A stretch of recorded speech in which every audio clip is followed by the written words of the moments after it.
before there was light, before there was darkness, before the very concept of before and after had meaning, there was only Nun.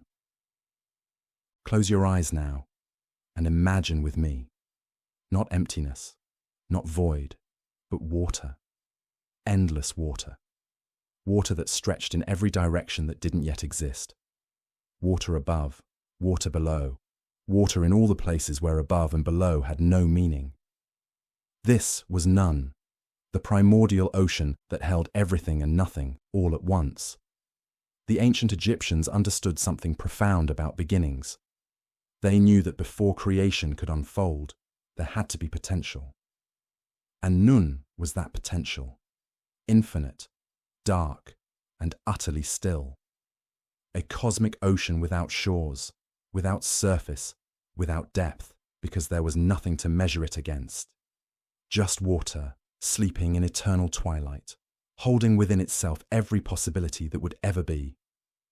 In this boundless sea, there was no sun to mark the hours, no moon to count the months.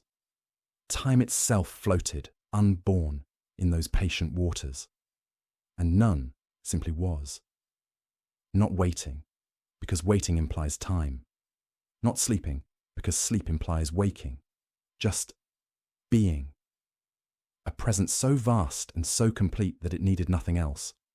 The Egyptians called Nun the father of the gods, though he was not a god in the way we might imagine. He had no temples built in his honor during the height of Egyptian civilization. No priests sang hymns to him at dawn. He was too fundamental for worship, too essential for ritual. Like the air we breathe without thinking, Nun simply permeated everything. He was the waters that existed before existence decided to exist. Picture those waters now. Dark, yes, but not the darkness of night. This was the darkness before light was born to define it. A gentle, absolute darkness that held no fear, because there was nothing yet to fear and no one yet to be afraid. The waters of Nun were perfect neutrality, perfect balance, perfect rest. In some tellings, Nun had a consort named Naunet, the feminine aspect of these primordial waters. Together, they represented the wholeness of the abyss, the masculine and feminine principles of the infinite ocean, two faces of the same eternal depth. They were the first of the Ogdoad, the 8 primordial deities of Hermopolis, who embodied the state of the cosmos before creation. But even this pairing was not separate beings, not really. They were qualities of the water itself, the ocean knowing itself. Feel yourself floating in those ageless waters. There is nothing to do here, nowhere to go, no tasks left undone, because doing itself has not yet been invented. In Nun, there is only presence, only the soft, dark embrace of water that asks nothing of you. The remarkable thing about Nun is that he never truly went away. Even after creation began, even after the first god emerged from his depths and spoke the world into being, Nun remained. The Egyptians believed that Nun still surrounded the created world, holding it like an island in his vast embrace, beyond the sky, beneath the earth, at the edges of the known world. There was always Nun, patient and eternal. Every night, the sun god Ra would sail through these primordial waters in his solar bark, traveling through the underworld to be reborn at dawn. In that journey, Ra would return briefly to the source, to the waters that existed before all things. Each sunrise was a small recreation of the first sunrise, a renewal born from the depths of Nun. This is why the Nile itself was considered sacred. Its waters were thought to be a manifestation of Nun, a blessing flowing from the primordial ocean into the world of form and time. When the river flooded each year, bringing life to the desert, it was Nun's ancient waters, remembering their creative power, nurturing the land as they had once nurtured the first spark of existence. There is a peace in Nun that the Egyptians understood deeply. It is the peace of non-striving, the peace that exists before questions are asked, before problems arise, before the beautiful, complicated dance of life begins its turning. In the temples, when they spoke of none at all, they sometimes depicted him as a man standing waist-deep in water, his arms raised to hold up the solar bark. But this was just a way of giving form to the formless, a symbol for something that transcended all symbols. The true none could never be fully captured in paint or stone. He was too vast, too primordial, too much like the deep water of sleep itself, where consciousness dissolves and we return, each night, to our own private infinity. The myths tell us that from these waters, the first god emerged, sometimes called Atum, sometimes Ra, sometimes both names for the same divine principle. This god rose from none like a lotus opening its petals, or like a mound of earth breaking the surface of the flood. The first solid thing, the first separation, the first I am. But before, that moment, in the eternal before, that wasn't really before because time hadn't started yet. There was only the water, only none, only the gentle, infinite darkness, dreaming itself into readiness. And here is something beautiful to contemplate. Every ending, the Egyptians believed, would return to a beginning, when the cycle of creation finally completes, when the last age passes, and the world grows old, everything will return to none. The waters will rise again, the boundaries will dissolve, and in that great returning, there will be the same peace that existed at the very start, the peace of the cosmic ocean, where all things came from, and to which all things will eventually return. So rest now in these primordial waters. Let them hold you as they held the universe before the universe knew its own name. Feel their ancient patience, their dark, gentle embrace. In none, there is no tomorrow to prepare for, no yesterday to regret. There is only this eternal floating, this perfect, peaceful suspension between nothing and everything. The waters remember. They remember the first dawn, and they remember every dawn since. They remember the weight of worlds and the lightness of starlight on their surface. And tonight, they remember you as you drift in their timeless current, breathing slowly, sinking softly into sleep. In the endless waters of Nun, something stirred. Not a ripple, not a wave, something deeper, something that had always been there, sleeping in the dark water, began to wake. Or perhaps began to dream itself awake. This was Atum, the complete one, the self-created God. And in the vast silence of the primordial ocean, Atum did something that had never been done before. He willed himself into being. Imagine that moment. Consciousness arising from unconsciousness. Thought emerging from the unthinking deep. There was no mother to birth him, no father to give him form. Atum created himself through the pure force of intention, through a desire to be that was so strong it became being itself. In some texts, his name means the all or the complete one, and this was perfect, because in that moment before creation, Atum contained everything that would ever be. The waters around him began to change. Where before there had been only infinite ocean, now there was a distinction. There was Atum, and there was the water, the first separation, the first boundary between self and other, the beginning of all beginnings. But Atum needed something more. Consciousness alone, floating in endless sea, was not enough. He needed a place to stand, a foundation, something solid in all that fluid infinity. And so, through his will, through his word, through the sheer creative power that pulsed within him, Atum raised the first land. It rose from the waters, like a thought becoming solid, like intention crystallizing into form. The ancient Egyptians called it the Ben-Ben, the primordial mound, the first earth. Some described it as a pyramid-shaped stone emerging from the depths, its peak breaking through the surface of none like an island being born from the sea. Picture it now. the dark waters, stretching forever, and then one point of solidity, one small mountain rising, water streaming down its sides, returning to the source.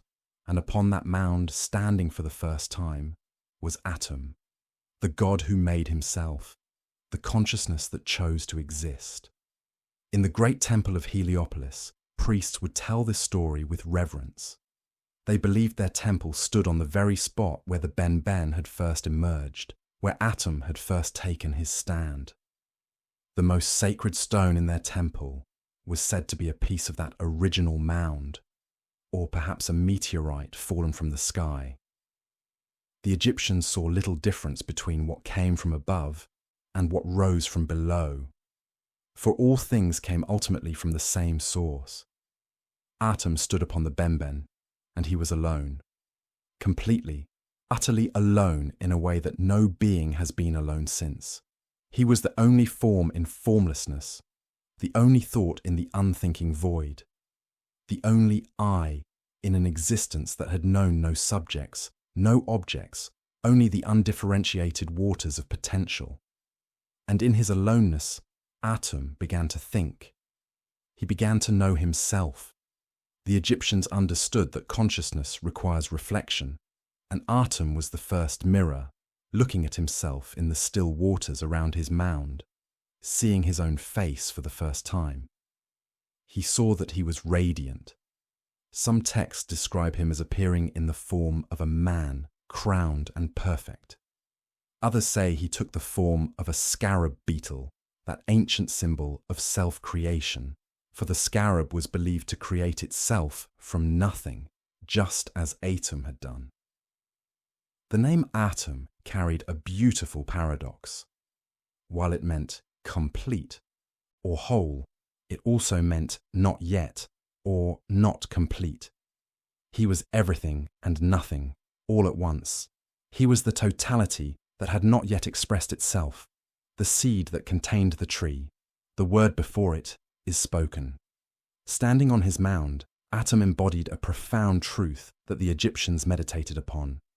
Before creation could truly begin, there had to be this moment, this pause, this single point of consciousness, aware of itself, gathering its power, like the breath before the song, like the silence before the first word. In later traditions, Atum became associated with the setting sun, with the evening light that completes the day. He was the elder form of the sun god Ra, the ancient one who had seen the beginning and would see the end. When Egyptians spoke of Atum Ra, they were speaking of the sun in its primordial and final form, the alpha and omega of light itself. But here, in this moment on the Ben, Atum was simply present. He stood upon the first earth, surrounded by infinite water, beneath a sky that did not yet exist.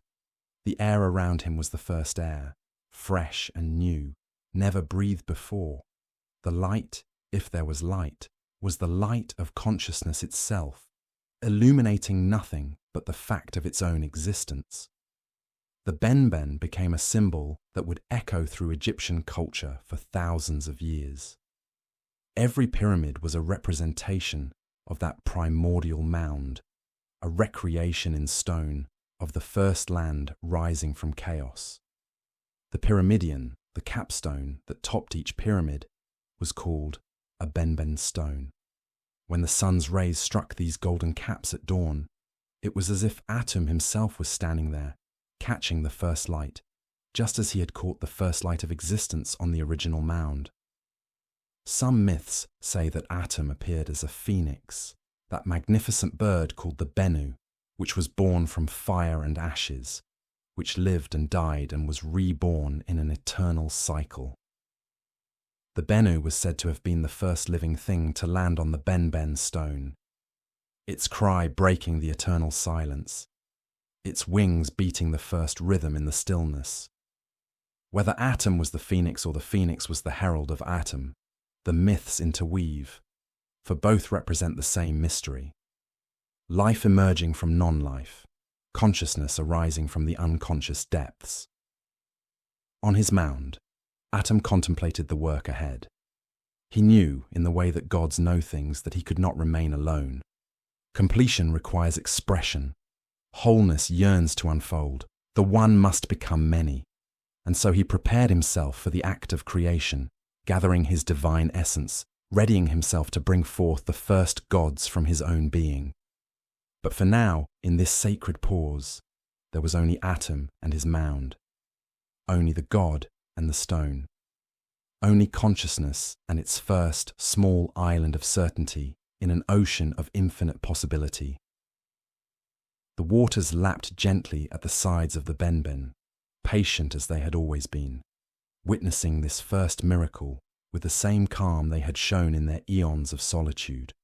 The mound was small, but it was enough. Atom did not need a continent, did not need an empire. He needed only this one point of stability, this one place where he could stand and say, I am, I exist, and from this existence, all else will follow. And so he stood there, the self-created God upon the self-raised mound, the complete one containing all completeness, looking out over the dark waters that had birthed him, preparing to birth in turn the multitude of forms that would populate the earth and sky and underworld. The first dawn was coming, though dawn itself had not yet been invented. The first day was beginning, though time still waited in the wings, ready to make its entrance upon the stage of being. After Atom brought forth the first gods from his solitary being, the world was still unformed. There was consciousness now, yes. There were divine beings, but there was no space between things, no room for life to unfold. The sky and the earth lay together in an embrace so close, so complete, that nothing could exist between them. The earth was Geb. In some depictions, his body was the colour of growing things, green like the fertile soil along the Nile, brown like the desert sand. He was solid presence, the ground of all being, masculine and strong and deeply rooted in himself. His body was the body of the land, every hill a curve of his form, every valley a place where his flesh dipped low. And above him, pressed against him in eternal embrace, was Nut, the sky goddess. Her body was the heavens themselves, and the ancient artists painted her in deep lapis blue, dotted with golden stars like a gown of infinite night. She was vast beyond measure, her arched body stretching from one horizon to the other, and in the closeness of those first moments, her body touched Geb's body everywhere, leaving no space, no breath, no possibility of separation. They were in love, these two, Geb and Nut, the earth and the sky. Their love was so complete that they could not bear to part, even for a moment. They clung to each other in the darkness, and in their clinging, they left no room for anything else to be born. No plants could grow in the space between them, for there was no space. No creatures could walk, no birds could fly. Creation itself was held suspended, waiting, in the pressure of their embrace. Atom looked upon this and knew that something must change. The cosmos could not remain this way, locked in stillness, beautiful but barren. Life requires space. Breath requires air. Creation demands the possibility of distance, of difference, of the space between things where new things might emerge. And so Atom called upon Shu, the god of air, the god of wind and breath and the invisible space between all things. Shu was the firstborn of Atom's children, created along with his sister Tefnut, who was moisture, who was the rain and the dew. Together, Shu and Tefnut represented the first elements, air and water, the invisible forces that make life possible. Shu understood what needed to be done. He moved toward the embracing lovers. This god of air, this being made of breath and wind, and the gentle invisible force that fills all empty places. He positioned himself between them, between the earth and sky, between Geb and Nut, and he began to push, It was not a violent separation. The myths do not speak of force or anger, but of necessity, of gentle, inexorable pressure. Shu placed his hands against Nut's back, against the body of the sky, and he began to lift. Slowly, gradually, the sky began to rise.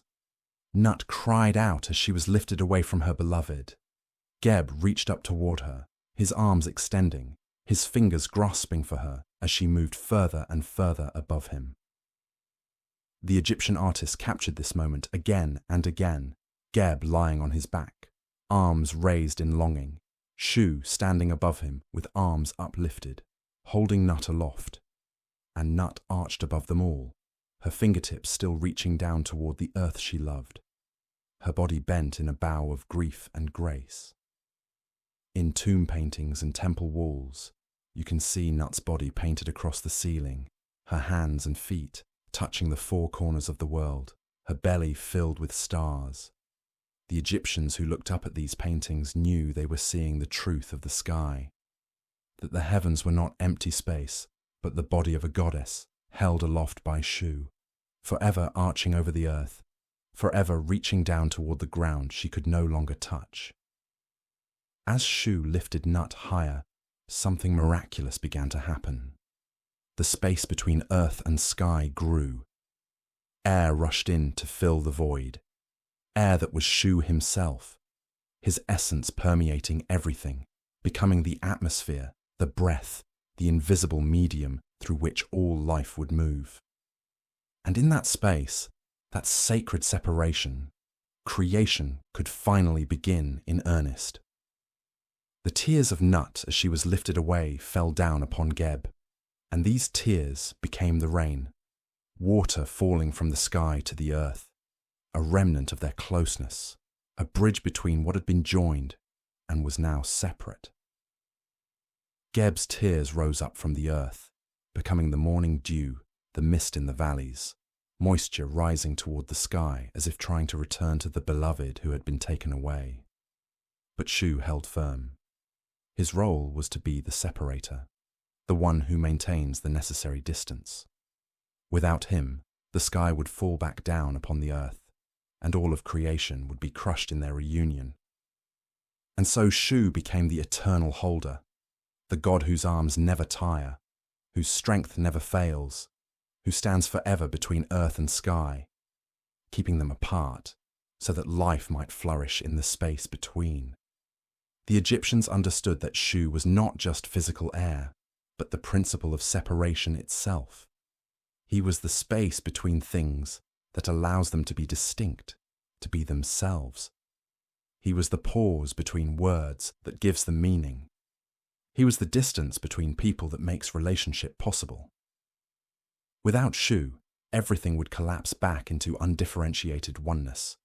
And while oneness has its place, in the beginning, in the end, in the middle, there must be multiplicity. There must be space. In the gap, that Shu created, the world began to unfold. From Geb's body, green things started to grow, grasses and trees, plants that could now reach upward into space, into air, into the realm of possibility. Mountains rose from his back. Rivers carved paths across his chest. The earth became a landscape, varied and alive, able to express itself in height and depth, in valley and peak. And Nut, held aloft, became the stage for the great drama of the heavens. The sun god Ra would travel across her body each day, in his solar bark, sailing from her mouth in the east at dawn, across the arch of her belly at noon, down to her hands in the west at sunset. The Egyptians believed that Nut swallowed the sun each evening, and it would travel through her body during the night, through the darkness of her interior, to be born again from her womb at dawn. She was the mother who births the sun anew each morning, the eternal cycle of death and rebirth playing out across her star-spangled form. The stars themselves were painted on her body, and the priests of Egypt studied these stars, charted their movements across her arching back. They saw the constellations as parts of her divine body, each star a golden ornament in her celestial gown. When they looked up at night, They were not seeing empty void, but the intimate interior of the goddess, her body wrapped protectively over the earth, her presence a comfort in the darkness. Geb, below, became the foundation of everything. His body was where the dead were buried, returned to the earth, taken back into his embrace. Tombs were built into his flesh, and when someone died, it was said they were going to Geb, returning to the body of the earth god, resting in his eternal stability. Every footstep on the ground was a touch upon his body. Every seed planted grew from him, drew life from his generous form. But Geb never stopped reaching upward. In every image his arms are raised, his fingers extended toward the sky he can no longer touch. His longing never ceased, and Nut, above, though held apart, bent her body down as low as she could, arching herself toward the earth, her fingertips and toes touching the four horizons, trying to get as close as she could without collapsing the space between them. And Shu stood between them, forever standing, his arms raised like pillars holding up the heavens. The Egyptians sometimes showed him with feathers in his hair, feathers that represented air, lightness, the lifting power that keeps the sky aloft. He was strength without hardness, power without violence, the firm but gentle force that maintains the structure of the world. In this separation, in this sacred distance held by Shu, the cosmos found its form. The earth below, solid and generous, the sky above, vast and sheltering, and between them, the air, breathable, life-giving, the space where birds could fly and clouds could drift, and human beings could stand upright, their feet on Geb, their faces lifted toward Nut, their lungs filled with Shu, alive in the space between earth and heaven. In the space between earth and sky, in the air that Shu held open, something new was needed. The world had form now, yes. It had structure, but it had no light.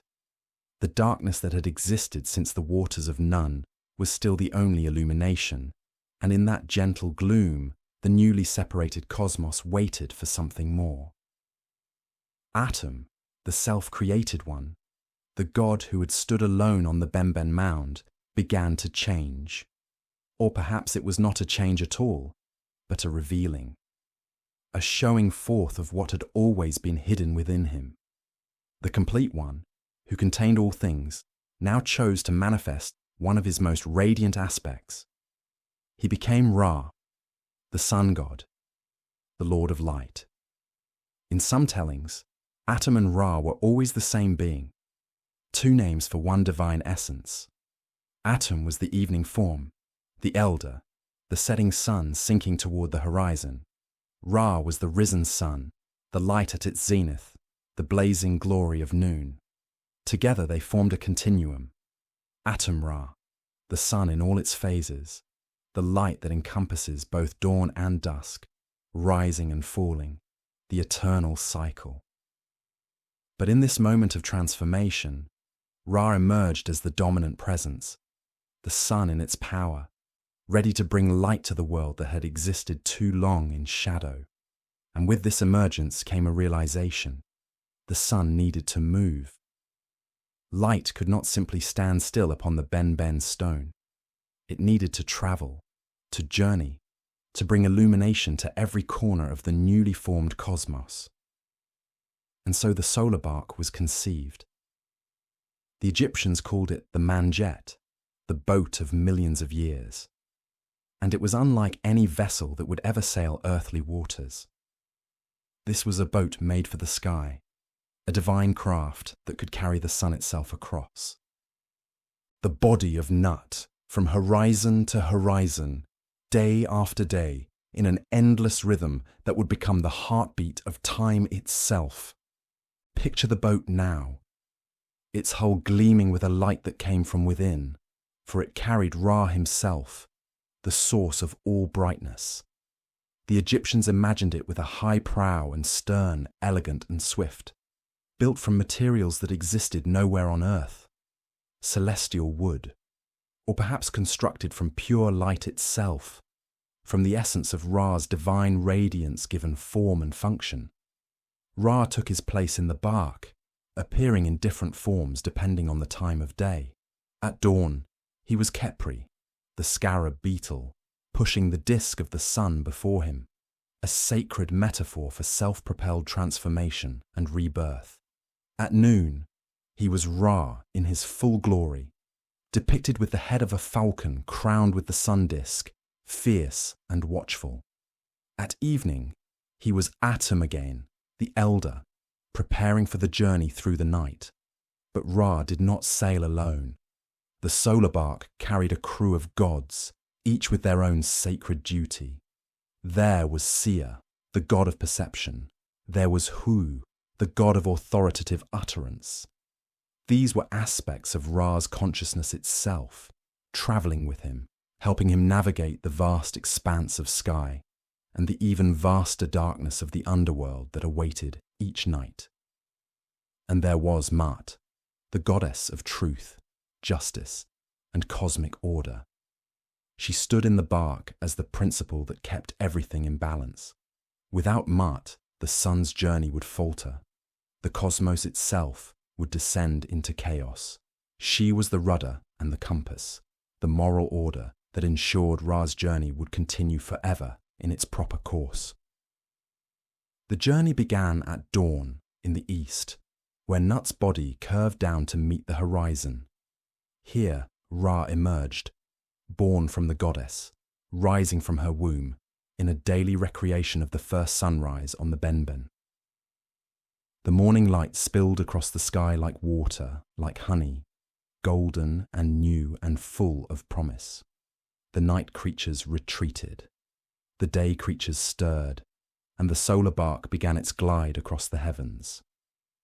The boat moved through the sky smoothly, without oars, without sails, propelled by Ra's will alone. Beneath the bark, the Egyptians looked up and felt the warmth of Ra upon their faces. They knew that the sun's light was not just physical warmth, but divine attention, the gaze of the god sweeping across the land, blessing everything with his presence. As the boat sailed toward its zenith, Ra reached the height of his power. Noon was his throne, the moment when his light fell most directly upon the earth, when shadows shortened almost to nothing. This was Ra in his sovereignty, the supreme deity whose light made all other things visible, whose power sustained the very fabric of existence. But the journey did not end at noon. The bark continued westward, toward evening, toward the place where the sky goddess Nut opened her mouth to receive the sun. As the boat approached the western horizon, the light began to soften, to redden, to take on the colours of copper and gold and deep crimson. Ra transformed again, becoming Atum once more, the elder son, preparing for the trials that awaited in the darkness below. For when the sun set, when Nut swallowed the solar bark into her body, the journey became more perilous. The boat entered the Duat, the underworld, the realm of night and shadow and the dead. Here, the bark was called the Mesektet, the night boat, and it sailed through 12 hours of darkness, each hour containing its own challenges, its own dangers, its own strange and terrible wonders. In the Duat, the bark was threatened by Apophis, the great serpent of chaos. Apophis was the enemy of Ma'at, the embodiment of disorder and destruction.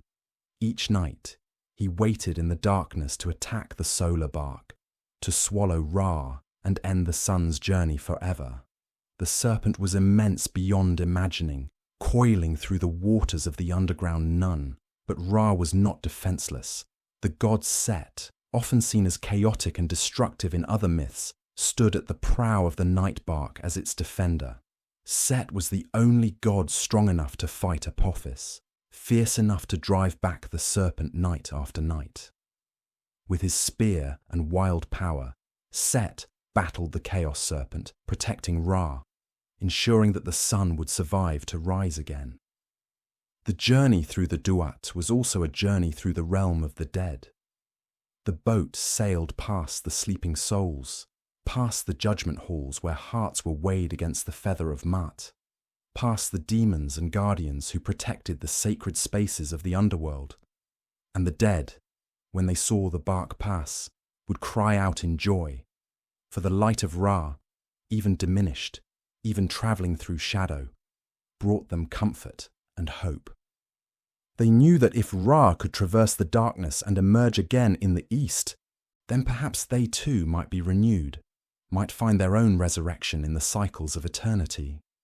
Through all 12 hours, the bark pressed onward, sailing through rivers that existed in no geography, past gates that required passwords and spells to open, through caverns that held the mysteries of death and regeneration.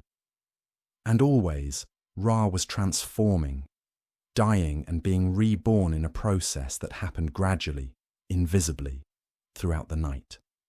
By the time the bark reached the eastern horizon again, Ra had become Khepri once more, the morning beetle, the self-created one. The boat emerged from Nut's womb, and the sun disk rose into the sky, and the whole cosmos exhaled in relief and joy. Another day had begun, another cycle completed. The journey would start again, as it had yesterday, as it would tomorrow, as it had since the first time Ra sailed across the newborn sky. The Egyptians organized their understanding of time around this journey. The 12 hours of day and the 12 hours of night corresponded to the sun's passage through the sky and through the duat. Every sunrise was a victory over chaos, a reassurance that order would prevail, that the cycles would continue, that Ra would always return. In their temples, priests performed daily rituals that mirrored Ra's journey. They would open the sanctuaries at dawn, greeting the sun as it rose. They would make offerings at noon, honoring Ra at his height. They would close the sanctuaries at dusk, protecting the sacred spaces through the dangerous night. Their rituals were a participation in the cosmic drama, a way of supporting Ra's journey through their prayers and offerings. The world was full now. The sky arched overhead, held aloft by Shu. The earth spread below, generous and solid. Ra sailed across the heavens in his golden bark, bringing light to every corner of creation. The gods moved through their realms, each fulfilling their divine purpose. But something was missing. Something small, perhaps, in the vast scheme of creation, but something essential nonetheless. There were no humans yet, no voices to speak the names of the gods, no hands to build temples, no hearts to wonder at the beauty of the sunrise or the mystery of the stars. The world was magnificent, but it had no witnesses, no one to receive its gifts, no one to complete the circle of creation by acknowledging what had been made. And so humanity came into being. But the Egyptians, in their wisdom, told this story in more than one way, for truth sometimes has many faces, and the origin of something as complex as humanity perhaps requires more than one telling. In one version of the story, humanity was born from sorrow, from Ra's own tears. The sun god, sailing across the sky day after day, looking down upon the earth, felt something unexpected. Loneliness, perhaps, or compassion, or a longing for connection with something other than the divine. The gods were his equals and his children, but they were not his worshippers. They did not need him in the way that something smaller, something more fragile, might need him. And Ra wept. The tears fell from his eyes like drops of molten gold, falling through the air, falling toward the earth below. And where those tears struck the ground, something miraculous happened. The tears transformed. They cooled and solidified, taking shape, taking form. And from each tear, a human being arose. This is why the Egyptians called humans the cattle of Ra, not as an insult, but as an acknowledgement of relationship. Humans were created from Ra's emotion, from the moisture of his divine eyes. They were, in a sense, pieces of the sun god himself, separated and made individual, carrying within them a spark of his divinity, even as they walked the earth in mortal form. The word the Egyptians used for tears and for humans shared a linguistic connection. Remeth meant tears, and Remet meant people. The language itself preserved this ancient understanding, this knowledge that humanity was born from divine weeping, from a God's emotional overflow made manifest in flesh and blood. But there was another telling, equally true in its own way. In this version, humanity was not born from the sky, but from the earth itself, from the clay of the Nile, shaped by divine hands into living beings. The Nile was the lifeblood of Egypt, the river that made civilization possible in the midst of desert. Its annual flooding brought rich, dark silt from the heart of Africa, depositing this fertile soil along its banks, creating the narrow green ribbon of life that sustained everything. The Egyptians knew this clay intimately. They used it to make bricks for their homes, pots for their grain, vessels for their water. They understood its potential, its willingness to take shape under skilled hands, and they believed that the Creator God, sometimes named as Khnum, the ram-headed god who would later be known as the Divine Potter, took this Nile clay and shaped it on his potter's wheel. He formed humans carefully, lovingly, giving each one their unique shape, their particular features, their individual essence. Khnum was the god of the first cataract, where the Nile emerged from the southern lands. He was associated with the flood itself, with the life-giving inundation that renewed the earth each year. And in his temple at Elephantine, he was said to have his workshop, his pottery wheel spinning endlessly, creating not just humans, but all living creatures, each one shaped with divine precision. The image of humanity formed from clay resonated deeply with the Egyptians. It meant that humans were of the earth, connected to the soil, part of the natural cycle of growth and decay. It meant that they shared substance with the land they farmed, the bricks of their houses, the pots that held their food. There was a humility in this origin, but also a dignity. To be shaped by a god's hands, to be crafted with intention and care. Some texts describe Khnum shaping not just the body, but also the ka, the life force, the spiritual double that animated each person. On his wheel, body and soul came into being together, inseparable. Each person a complete creation, ready to take their first breath, to open their eyes and see the world that had been waiting for them. In yet another layer of this myth, it was said that Khnum shaped every child in the womb, that his potter's wheel continued to turn through all of human history.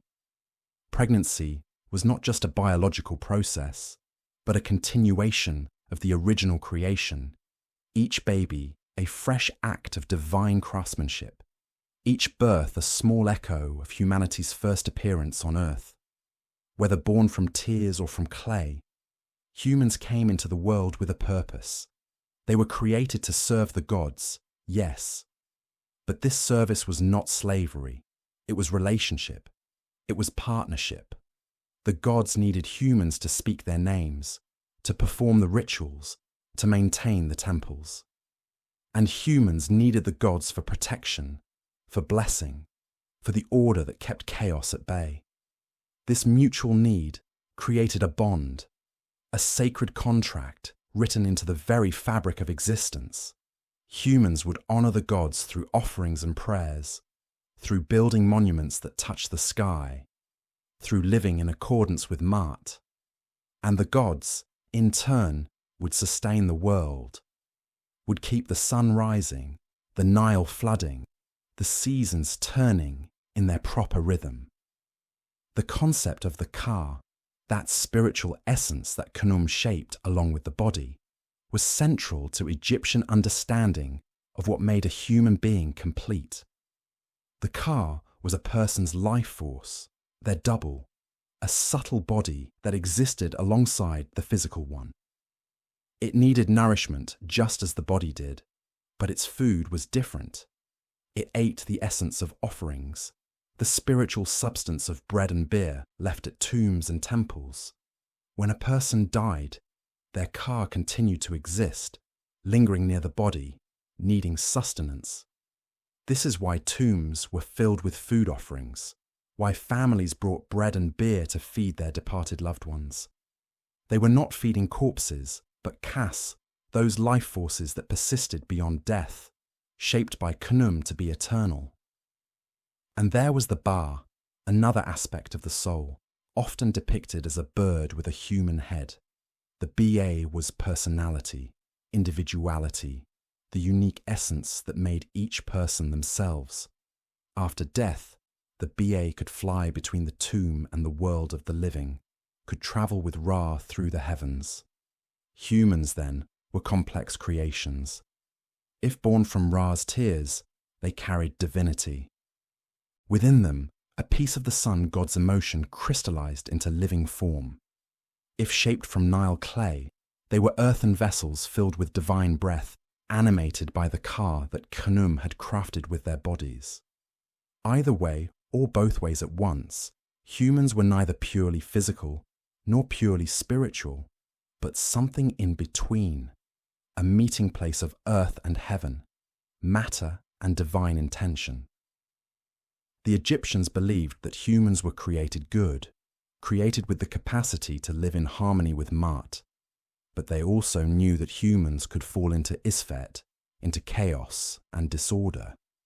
The heart, which Egyptians considered the seat of thought and emotion and moral choice, could become heavy with wrongdoing.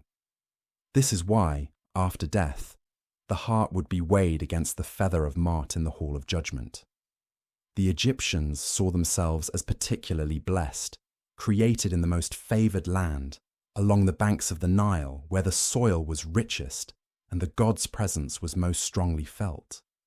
But they acknowledged that all humans, wherever they came from, shared this divine origin, shared this mixture of earth and tears, clay and godly essence, mortal limitation and immortal aspiration.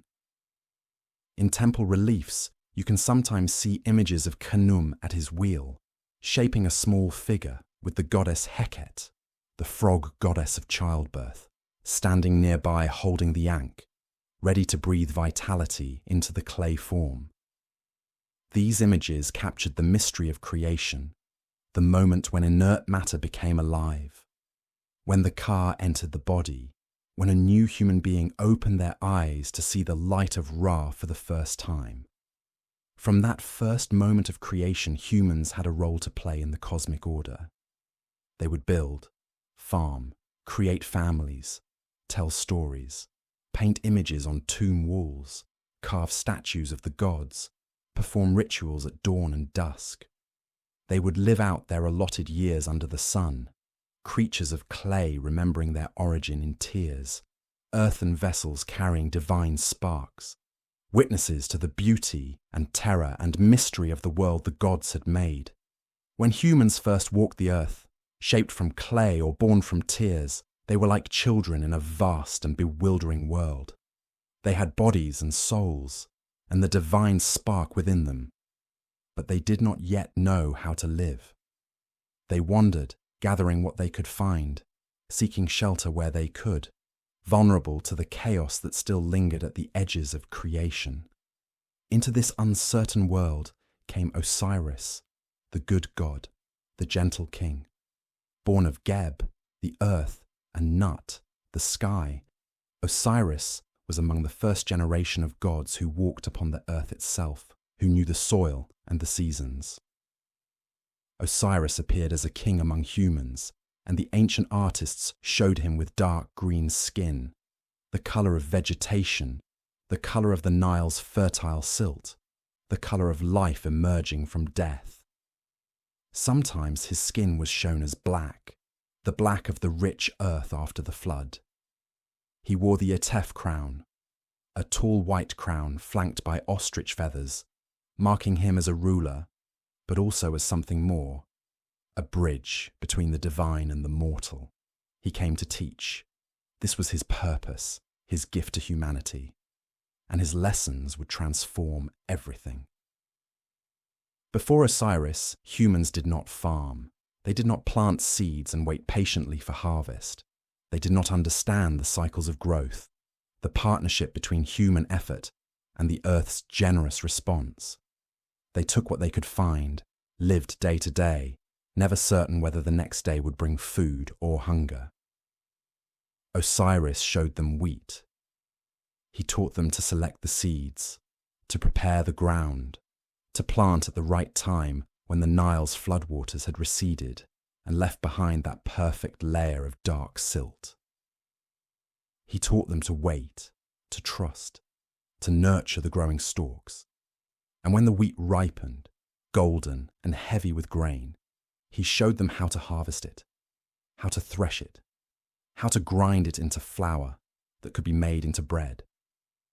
Bread became the staff of life, the foundation of Egyptian civilization. And every loaf was a reminder of Osiris's gift, of the god who had taught humanity to work with the earth rather than simply taking from it. The Egyptians called him the god of grain, and they saw in every wheat field Osiris himself dying when the grain was cut, returning to life when new seeds sprouted, embodying the eternal cycle of death and rebirth. He taught them about barley too, and how to brew beer from it. Beer that was not just refreshment, but nourishment, a daily staple as important as bread. The brewing of beer became a sacred act, a transformation of grain into something new. In the temples, beer was offered to the gods. In the homes, it sustained families, and all of it flowed from Osiris's wisdom. But Osiris gave more than agricultural knowledge. He gave civilization itself. He taught humans to live together in communities, in organized settlements where they could support one another, where specialization became possible, where culture could flourish. Before Osiris, there was only scattered survival. After Osiris, there was society. He established laws, not harsh laws, not laws born of cruelty or domination, but laws that reflected mart, balance, truth, justice, order. These were laws that protected the weak, that ensured fairness, that created the framework within which humans could live together peacefully. Osiris ruled not through fear, but through wisdom, not through force, but through the natural authority that comes from genuine care for one's people. Under his reign, Egypt became a paradise. The texts describe it as a golden age, a time when humans lived in harmony with each other and with the gods. There was abundance. The Nile flooded regularly, bringing fertility. The crops grew thick and healthy. There was enough for everyone, and conflict was rare because Osiris's teachings had shown people a better way to live. He taught them music and art, how to create beauty, how to express the joy and sorrow of existence. He taught them religious observances, how to honor the gods properly, how to build shrines and make offerings, how to maintain the sacred reciprocity between heaven and earth. Every aspect of civilized life bore Osiris's mark, and beside him always was Isis, his beloved sister and wife. Isis the wise, Isis the magical, Isis whose love for Osiris was so profound it would later work miracles. She supported his reign, shared his work, complemented his gifts with her own. Together they were the ideal couple, the perfect partnership, ruling Egypt with combined wisdom and grace. The people loved them, not as distant, fearsome deities demanding sacrifice and submission, but as beneficent rulers who genuinely cared for human welfare. Osiris walked among the people, spoke with them, listened to their concerns. He was accessible, present, a god who chose to live in the world rather than withdraw to some distant heaven. In temple inscriptions, Osiris was called Wennefer, which means the eternally good or the perfect being. This name captured something essential about him, his fundamental goodness, his unchanging commitment to what was right and beneficial. He was simply, purely good, and in his goodness, He showed humans what they themselves could aspire to become. He taught them about the afterlife too, though gently, without making death seem frightening. Osiris explained that death was not an ending, but a transformation, not a severing, but a continuation. He spoke of the fields of Aru, the Egyptian paradise, where the blessed dead would continue to farm and feast, where the wheat grew 7 cubits high. This afterlife was not radically different from earthly life at its best. It was life perfected, life as Osiris had already shown it could be during his golden reign. Humans learned that if they lived according to Ma'at, if they followed Osiris's teachings, if they treated others with justice and kindness, they too might enter those blessed fields after death.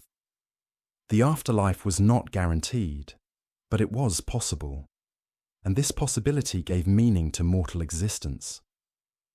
Under Osiris's rule, humans also learned the arts of metalworking and construction. They began to build more permanent structures, to create tools that made work easier, to shape stone and wood into forms both useful and beautiful. He taught them medicine as well, the healing arts, how to recognize plants that could cure illness, how to set broken bones, how to ease pain. The body was a gift, Osiris taught, a vessel for the ka, and it deserved care and respect. And he taught them ritual, not empty ceremony, but meaningful practice that connected humans to the divine order. The daily rituals of offering bread and beer to the gods, the festivals that marked the seasons, the prayers that acknowledged humanity's place in the cosmos. The reign of Osiris was described in later texts with deep nostalgia as a lost paradise, a time before tragedy, before violence entered the world. Egypt under Osiris knew no war. Neighbouring lands, when they learned of his wisdom, invited him to teach them as well. And Osiris travelled, spreading civilization beyond Egypt's borders, bringing the gifts of agriculture and law and culture to other peoples, always peacefully, always through persuasion rather than conquest. He left Egypt in the capable hands of Isis while he travelled, and she ruled wisely in his absence. The kingdom continued to flourish, proof that the teachings had taken root, that humans could sustain what Osiris had begun. When he returned from these journeys, there were celebrations.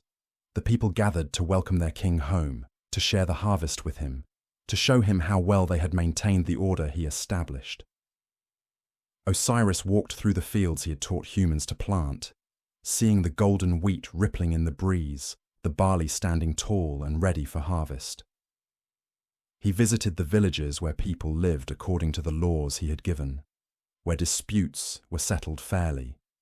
He saw the temples where offerings were made according to the rituals he had established, where the gods were honoured, where Ma'at was upheld. Everything was as it should be. Everything was in balance.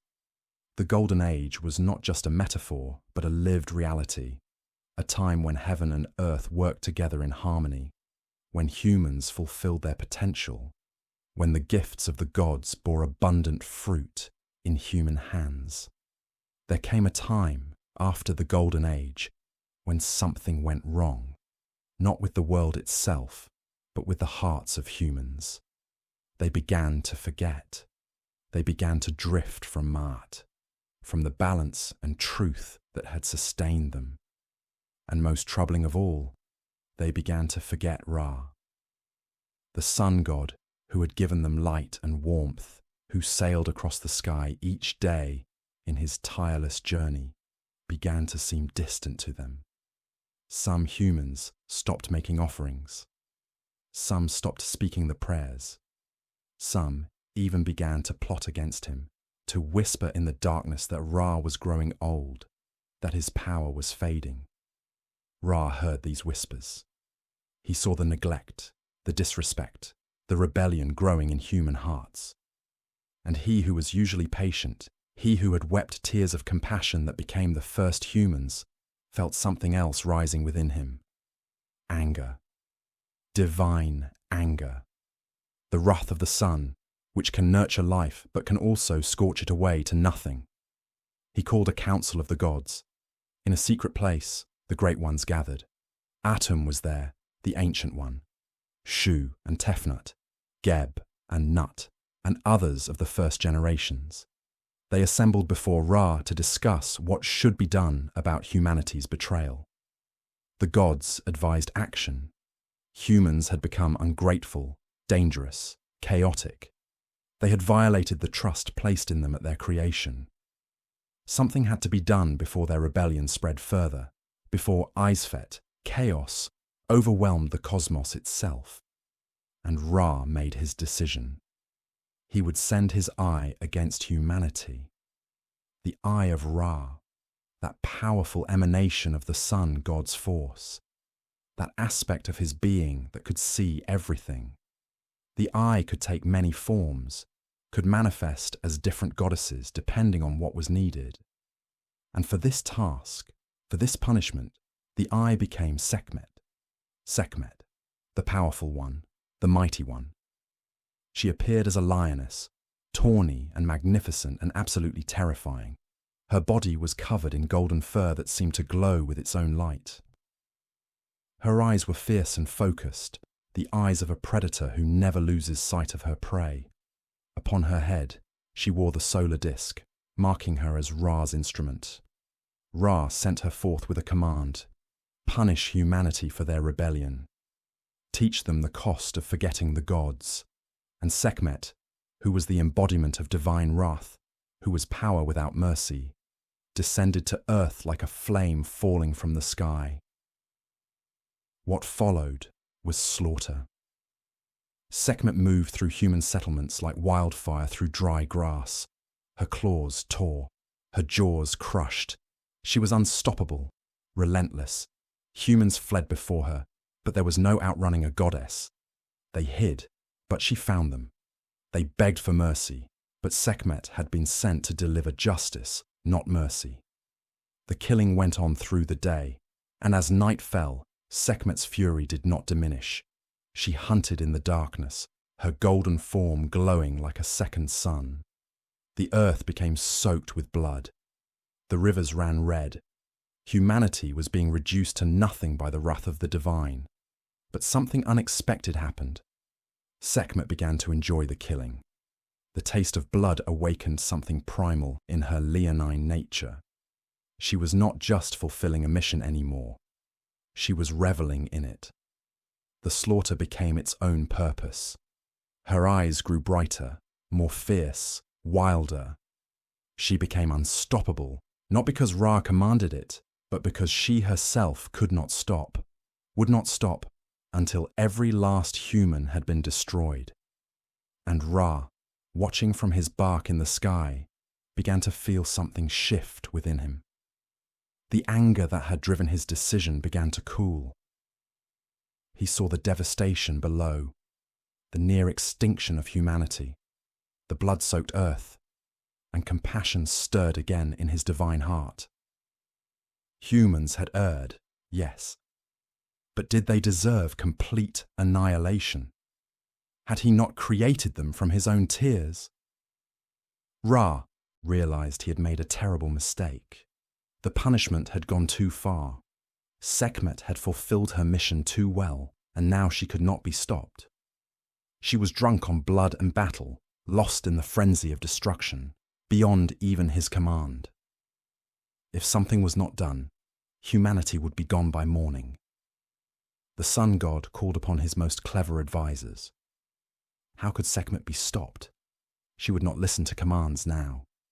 She could not be fought. She was his own power made flesh. They needed deception. They needed cleverness. They needed a plan that would work with Sekhmet's nature rather than against it. And they conceived of something brilliant and strange. They would make beer, but not ordinary beer. Beer coloured red like blood, 7,000 jars of it, enough to flood the fields where Sekhmet hunted. The beer would be made from barley, as always, but it would be mixed with red ochre, with pomegranate juice, with whatever could give it the deep crimson colour of blood. It had to look like the substance Sekhmet craved. Throughout the night, humans who had survived, along with gods and spirits, worked frantically to brew this beer.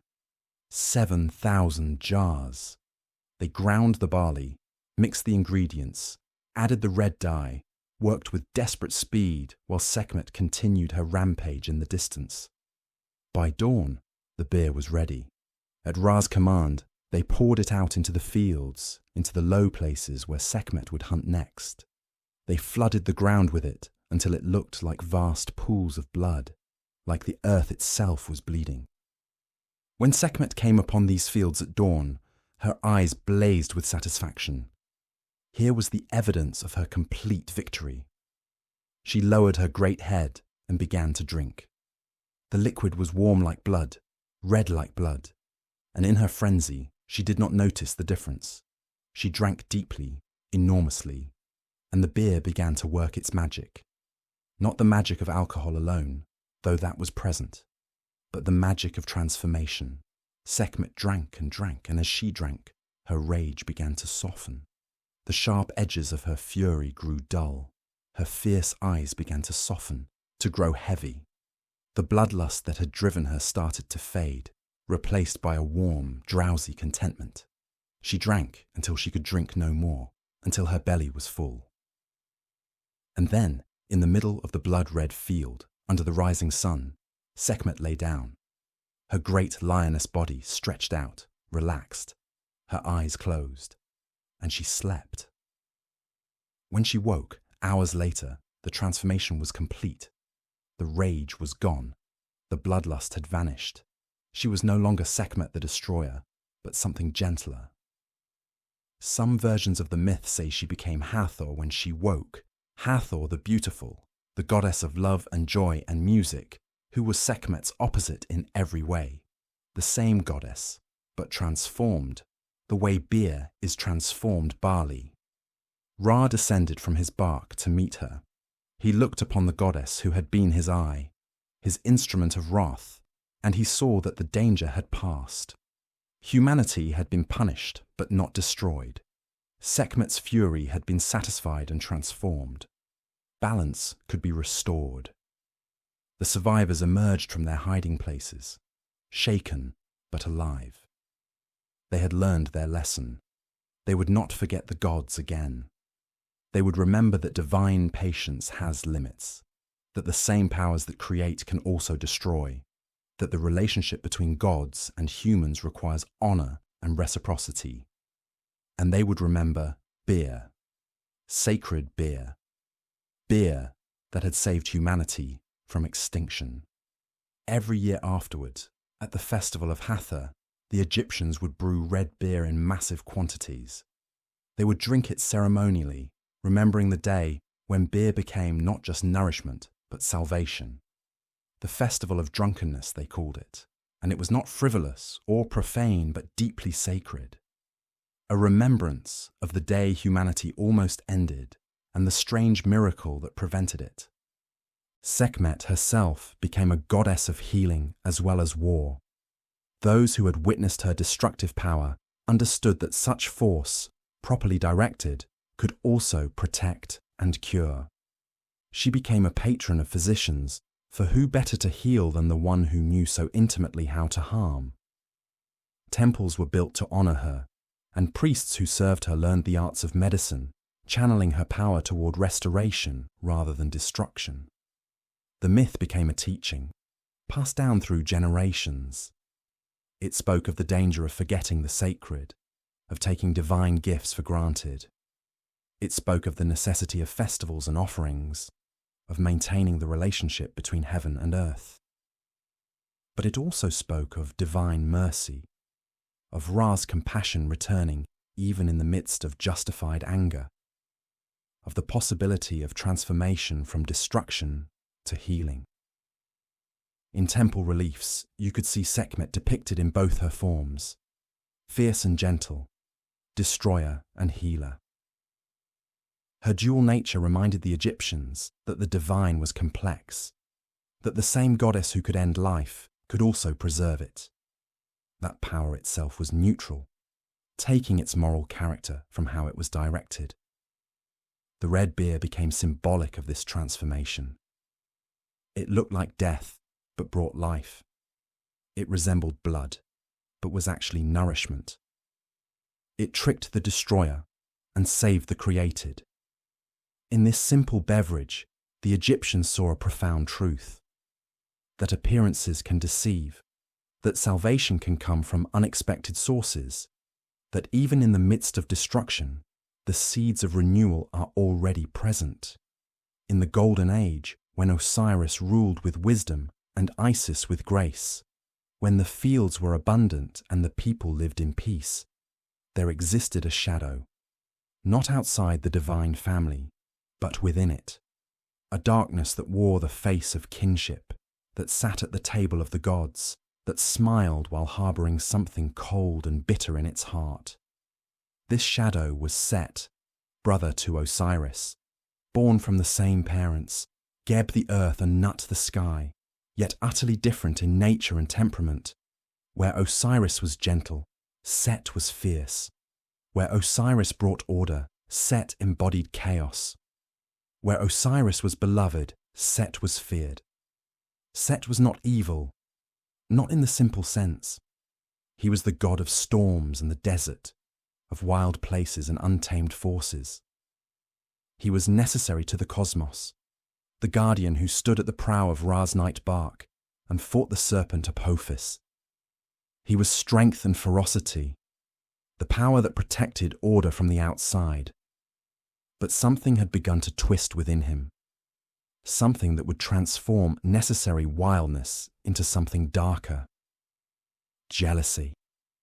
Deep, corrosive jealousy that grew like poison in his heart. He watched his brother Osiris being celebrated, being loved, being honoured by gods and humans alike. He watched the people build shrines to the good God, saw them bring offerings of grain and beer, heard them sing praises of Osiris's wisdom and kindness. And Set, who defended the cosmos each night, who fought battles that no other god could fight, felt himself overlooked, unappreciated, diminished by his brother's radiance. The jealousy grew. It fed on every praise sung to Osiris. It deepened with every harvest festival, every celebration of the good king's reign. Set began to believe that he deserved the throne, that his strength was more valuable than Osiris's gentleness, that power should rule rather than wisdom.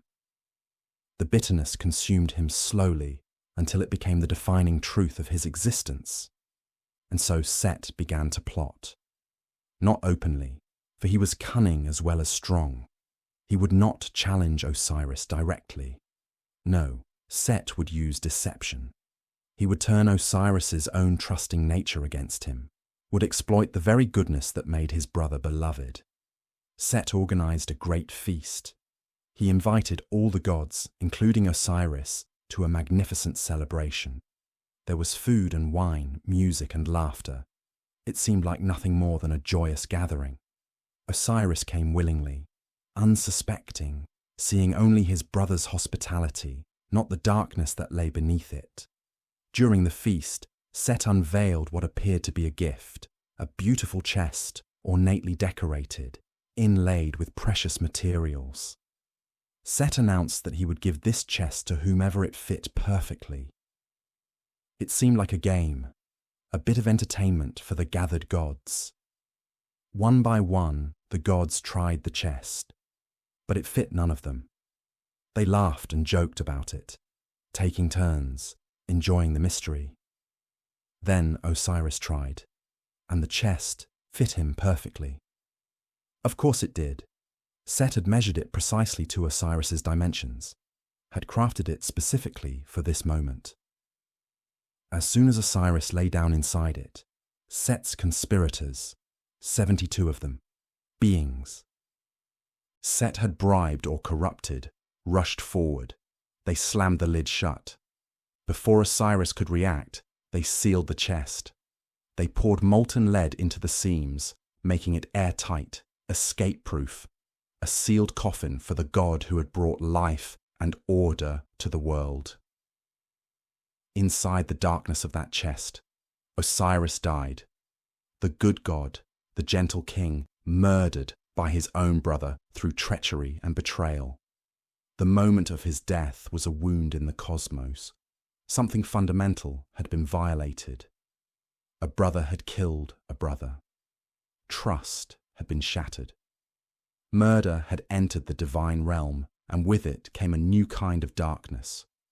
Not the darkness before creation, not the darkness of chaos pressing against order, but the darkness of evil, of willful destruction, of death inflicted not from necessity, but from malice.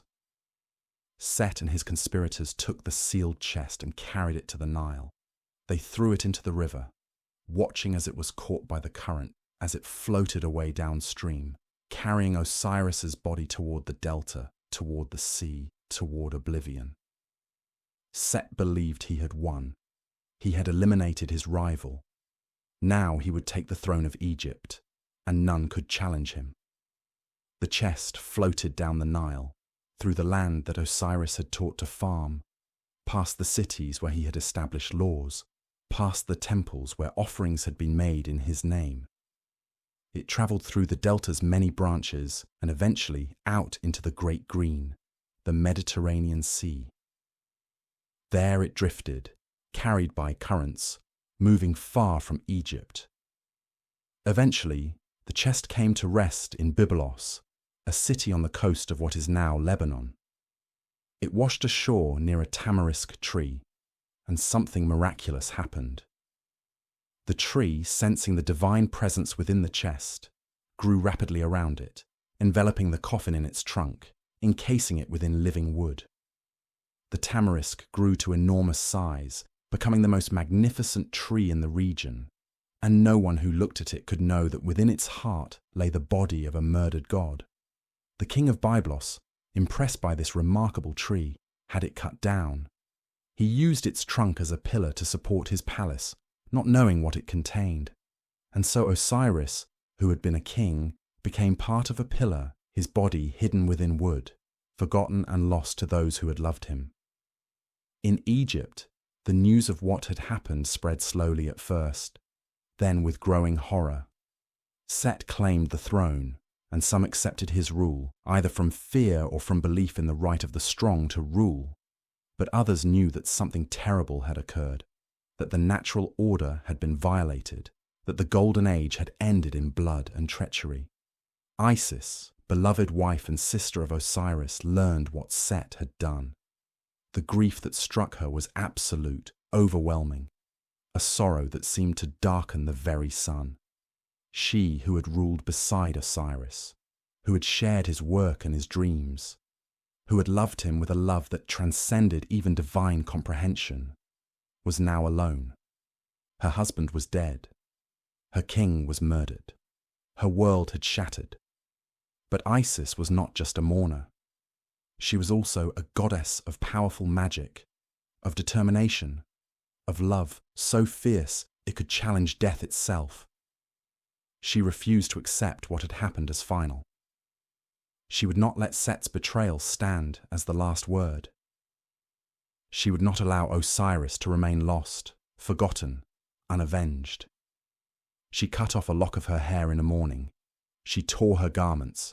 She cried out in anguish, and her cries were heard across Egypt, a sound of grief so profound that it made the other gods weep. But beneath the grief, a resolve was forming. Isis would find her husband's body. She would restore him somehow. She would not rest until justice had been done, and love had triumphed over betrayal. She set out to search for Osiris. With her sister Nephthys, who was Set's wife but whose loyalty remained with Isis in this dark hour, she began to travel through Egypt, asking everyone she met if they had seen the chest. Most knew nothing. The chest had vanished into the Nile's currents, but Isis persisted. Day after day, month after month, she searched. She took the form of a bird sometimes, flying over the river, scanning the waters for any sign of her beloved. She questioned fishermen and sailors, merchants and travellers. Her grief became legendary, her devotion absolute. The people who saw her were moved to tears by her devotion.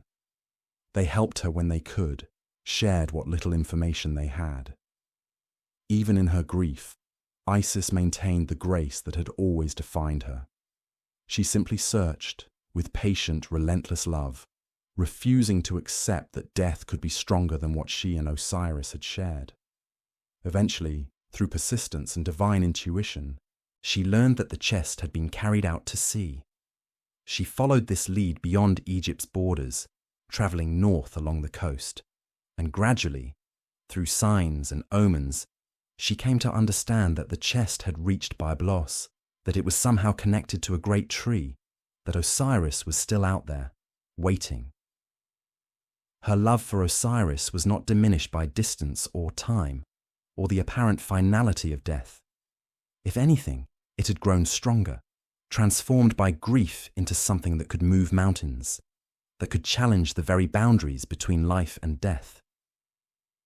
Isis travelled far from Egypt, following whispers and visions, following the pull of love that connected her to Osiris, even across death's boundary. She came at last to Byblos, that coastal city where the great tamarisk tree stood. She disguised herself as a foreign woman, humble and travel-worn. She sat by the well where the palace women came to draw water, and she befriended them with gentleness and patience. She offered to braid their hair, and her fingers were so skilled that the women delighted in her touch. And as she braided, a divine fragrance came from her hands, a scent like flowers and incense, and something indefinable. The Queen of Byblos heard of this remarkable stranger.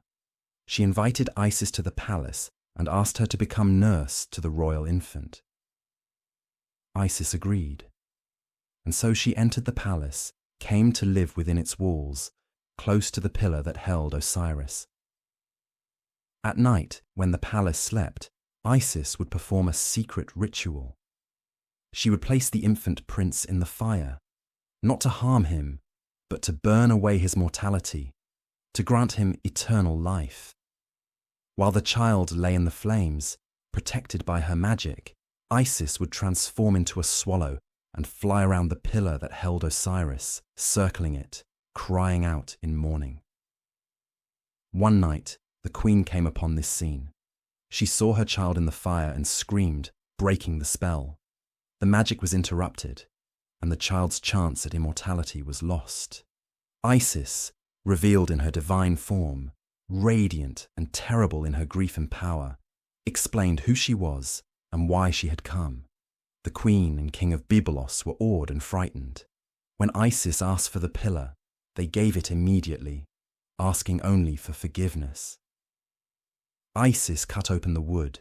There, preserved within the heart of the tamarisk, was the chest, and within the chest was Osiris. She took the body with infinite tenderness, wrapped it carefully, and began the long journey back to Egypt, carrying her husband home to the land he had blessed. She hid the body in the delta marshes, where she could perform the rituals she needed without interruption. She needed time. She needed sacred space. She needed to work the most powerful magic she had ever attempted, to restore life to the dead, to call back a soul from the realm beyond. But Set discovered what she had done. He came to the marshes in the night, found the hidden body, and in a rage born of fear that Osiris might somehow return, might reclaim the throne, might bring justice for his murder, Set tore the body apart. He didn't just kill Osiris again. He dismembered him. He cut the body into pieces. Some texts say 14 pieces, others say 16, others say 42, one for each nome of Egypt. He scattered these pieces across the entire land. He believed that if the body could not be whole, it could never be resurrected. This second violation was in some ways worse than the murder itself. It showed Set's desperation, his absolute refusal to accept the possibility of justice or restoration. When Isis discovered what had happened, the grief that overcame her was even deeper than before. She had found Osiris once, had carried him home. had been so close to restoring him, and now he was scattered, dismembered, lost again. Many would have given up, but Isis was not many. Her love was not ordinary love, and her determination knew no surrender. She set out again, this time with Nephthys always by her side, and sometimes with Anubis, the jackal-headed god who was Nephthys's son. Together they searched every corner of Egypt, looking for the scattered pieces of Osiris. They travelled to every nome, every city, every village, and the people helped them. Moved by Isis's devotion, humans joined the search. They brought Isis whatever they found, any piece that might belong to Osiris. The search became a shared grief, a collective act of love and loyalty. One by one, Isis found the pieces. She found them in the most unlikely places, buried in sand, caught in reeds, hidden in caves, sunk in the river's mud. Each piece she handled with reverence, with tears, with prayers. At each place where a piece was found, Isis performed rituals. She made offerings. She spoke words of power. And at many of these places, the people later built temples, marking the spots where Osiris's body had been restored, piece by piece. These became sacred sites, places of pilgrimage. There was one piece Isis could not find. A fish in the Nile, an Oxyrhynchus fish, had swallowed this final piece. Because of this, the Egyptians would not eat this type of fish. It had become sacred, taboo, connected to the mystery of Osiris's restoration. But Isis, in her power and her wisdom, created a replacement from gold and magic. She fashioned what was lost, made it whole through divine craft and will. The body of Osiris was complete again, or complete enough. All the scattered pieces had been gathered, reunited, brought back together through love's relentless search. Then came the greatest magic Isis had ever worked. She needed help, and Anubis came to assist her. Anubis, who would later become the god of embalming, who would guide the dead through the underworld, learned his arts in this moment.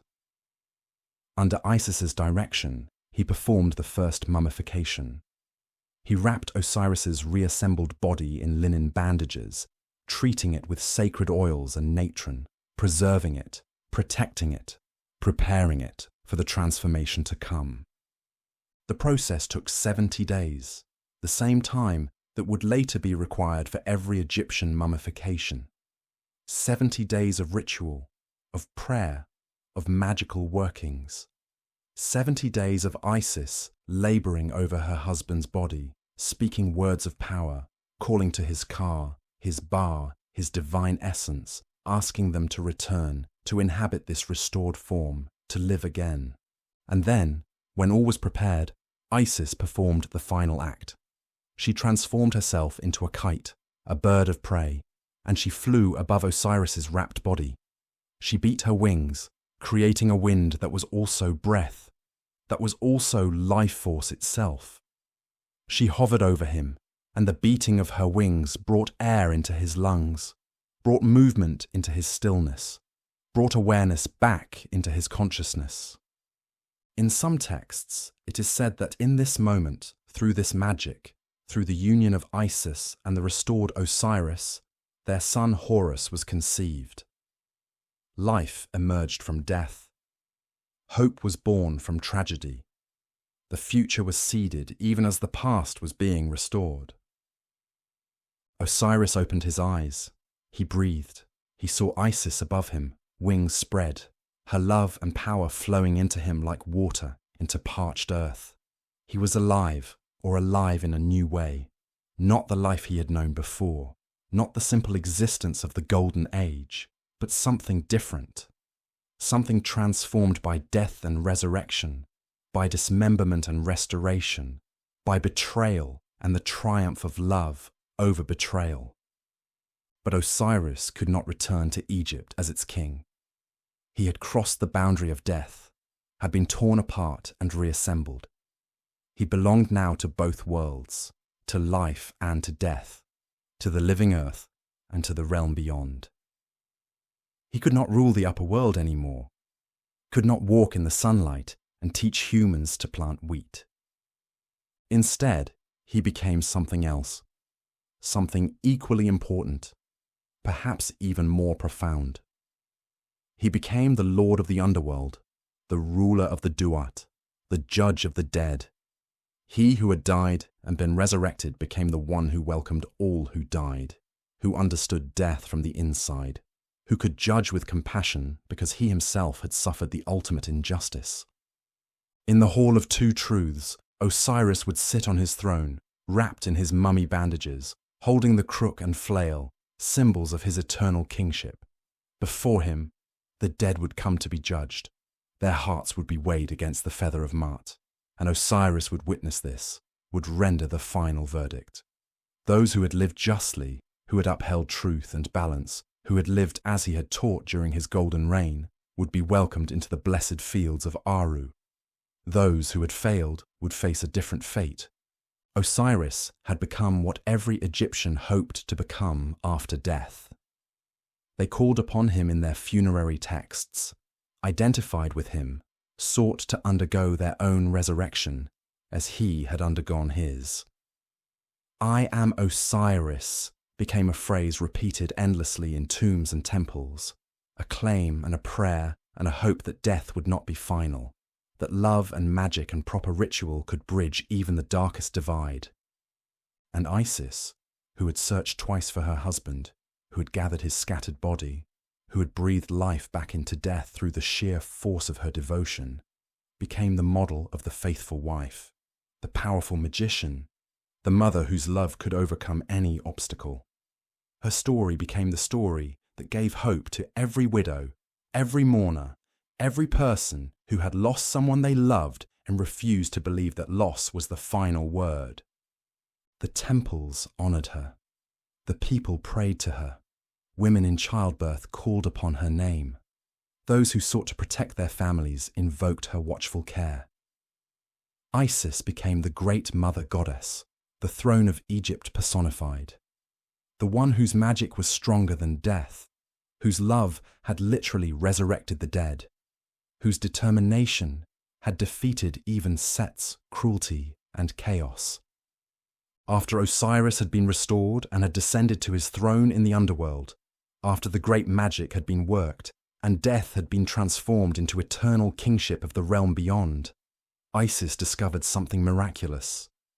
Within her, growing from that moment of resurrection when she had hovered above Osiris as a kite, when life had returned to his body through her wing's wind and her love's power, was a child. She was carrying the son of Osiris, the rightful heir to Egypt's throne, the one who would one day challenge Set and reclaim what had been stolen through murder and treachery. But this child was in terrible danger even before he drew his first breath, for Set still ruled Egypt, and if he learned of this pregnancy, he would surely seek to destroy the child before it could threaten his stolen crown. Isis knew she had to hide. She could not remain in the palace, could not stay in any place where Set's reach was strong. She fled to the delta, to the dense papyrus marshes where the Nile fractured into countless channels, where reeds grew thick and tall, where a goddess could disappear into green shadows and wait for her time to come. The place she chose was called Chemis, sometimes known as Akbit, a hidden island in the marshes. It was a secret place, protected by magic and by nature itself, where the papyrus rustled with whispers and the water moved in patterns only the knowing could read. Here, surrounded by the protection of the marsh, hidden from Set's searching eyes, Isis prepared to give birth. She was not entirely alone. Nephthys came to her, loyal sister-wife of Set, who had chosen Isis's side, who could not abide what her husband had become. And there were others who helped in secret, lesser gods and spirits of the marshes, beings who owed no allegiance to Set, who remembered Osiris's golden reign and wished to see his line restored. The birth came on a night when the moon was hidden, when darkness provided its own protection. Isis laboured in the reeds, and the pain was real, for even goddesses who work the greatest magic must still endure the ancient labour of bringing forth life. She cried out, but her cries were muffled by the dense vegetation, were lost in the sounds of marsh birds and rustling plants. And then he emerged, Horus, the golden falcon, the rightful king. He was small and perfect, a divine infant who opened his eyes and seemed to see not just the present but the future, not just the marsh but the throne that awaited him. Even as a newborn, there was something fierce about him, something determined. This child had been born for a purpose, conceived in the moment between death and resurrection, carrying within him both his father's gentle wisdom and his mother's powerful magic. Isis wrapped him in the finest linen she had, held him close to her heart, and knew that her greatest work had just begun. Keeping Horus alive long enough to claim his birthright would require all her skill, all her magic, all her devotion. Set would hunt for this child once he learned of its existence. The murderer of Osiris would not hesitate to murder Osiris's son. She nursed him in secret, and the child grew. But he could not grow normally, could not have the childhood that other divine children might enjoy. He was always in hiding, always protected by layers of magic and secrecy, always aware in some way that he was special, that he was hunted, that his very existence was a threat to the usurper who ruled Egypt. The ancient texts speak of the dangers Horus faced, even as an infant. Set sent creatures to find him, serpents and scorpions that could slip through the marshes, that could search in places where larger beings could not go. These servants of Set hunted through the delta, seeking the child whose existence Set had begun to suspect. One story tells of how Isis left Horus sleeping one day, hidden in the papyrus thicket, while she went to gather food. When she returned, she found him convulsing, poisoned by a scorpion's sting. The terror that seized her was absolute. Her son, her hope, her beloved's heir, was dying. The venom spread through his small body, and even divine blood could not easily resist such poison. Isis cried out in anguish, and her cries echoed across the marshes. The people of the delta heard and came running. They found the goddess cradling her dying child, tears streaming down her face, her power seemingly useless against this small creature's venom. The people wept with her, but they could not help. This was beyond mortal healing. Then something happened. Ra, the sun god sailing in his bark across the heavens, heard Isis's desperate cries. He stopped his journey.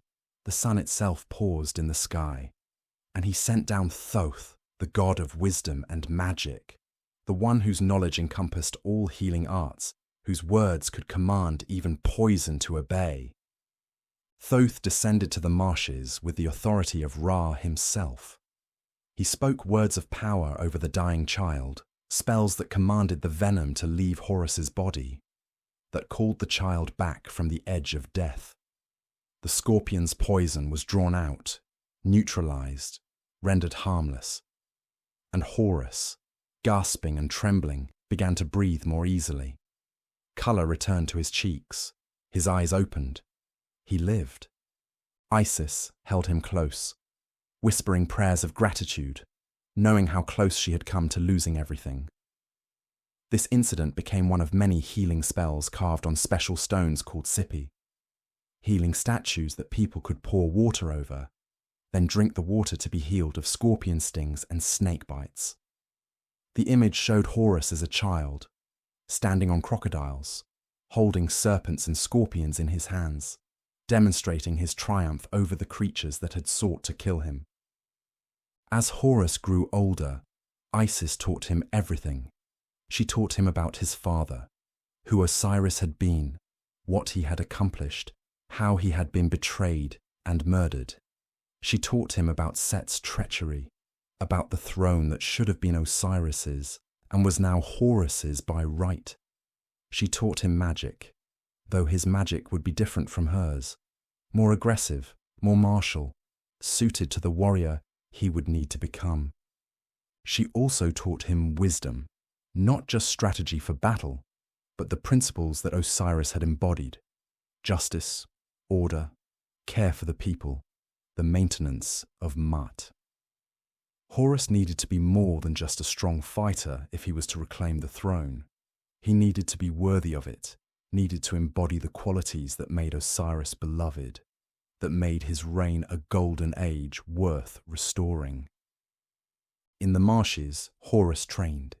He grew strong and swift. He learned to fight with all the weapons that would later be his in battle. He practiced with the spear and the bow. He learned to move silently, to strike quickly, to anticipate his enemy's moves. But he also learned patience. He learned to wait for the right moment, to not rush into confrontation before he was ready. The marsh itself became his training ground. He hunted the crocodiles that lived in the channels, learning their ways, mastering them. Later, he would be shown standing on crocodiles as a sign of his dominion over chaos and danger. He tracked the birds, learning to move like a predator. His body grew lean and hard, his reflexes quick, his resolve unshakable.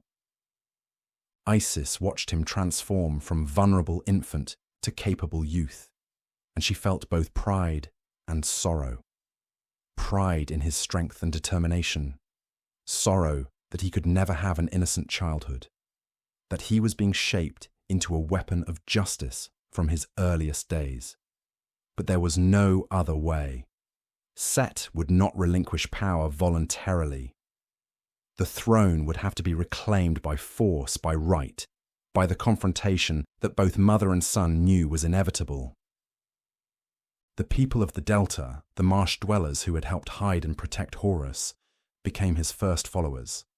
They told stories about him, whispered legends of the hidden prince, the rightful king growing strong in secret, the falcon who would one day rise and reclaim the sky.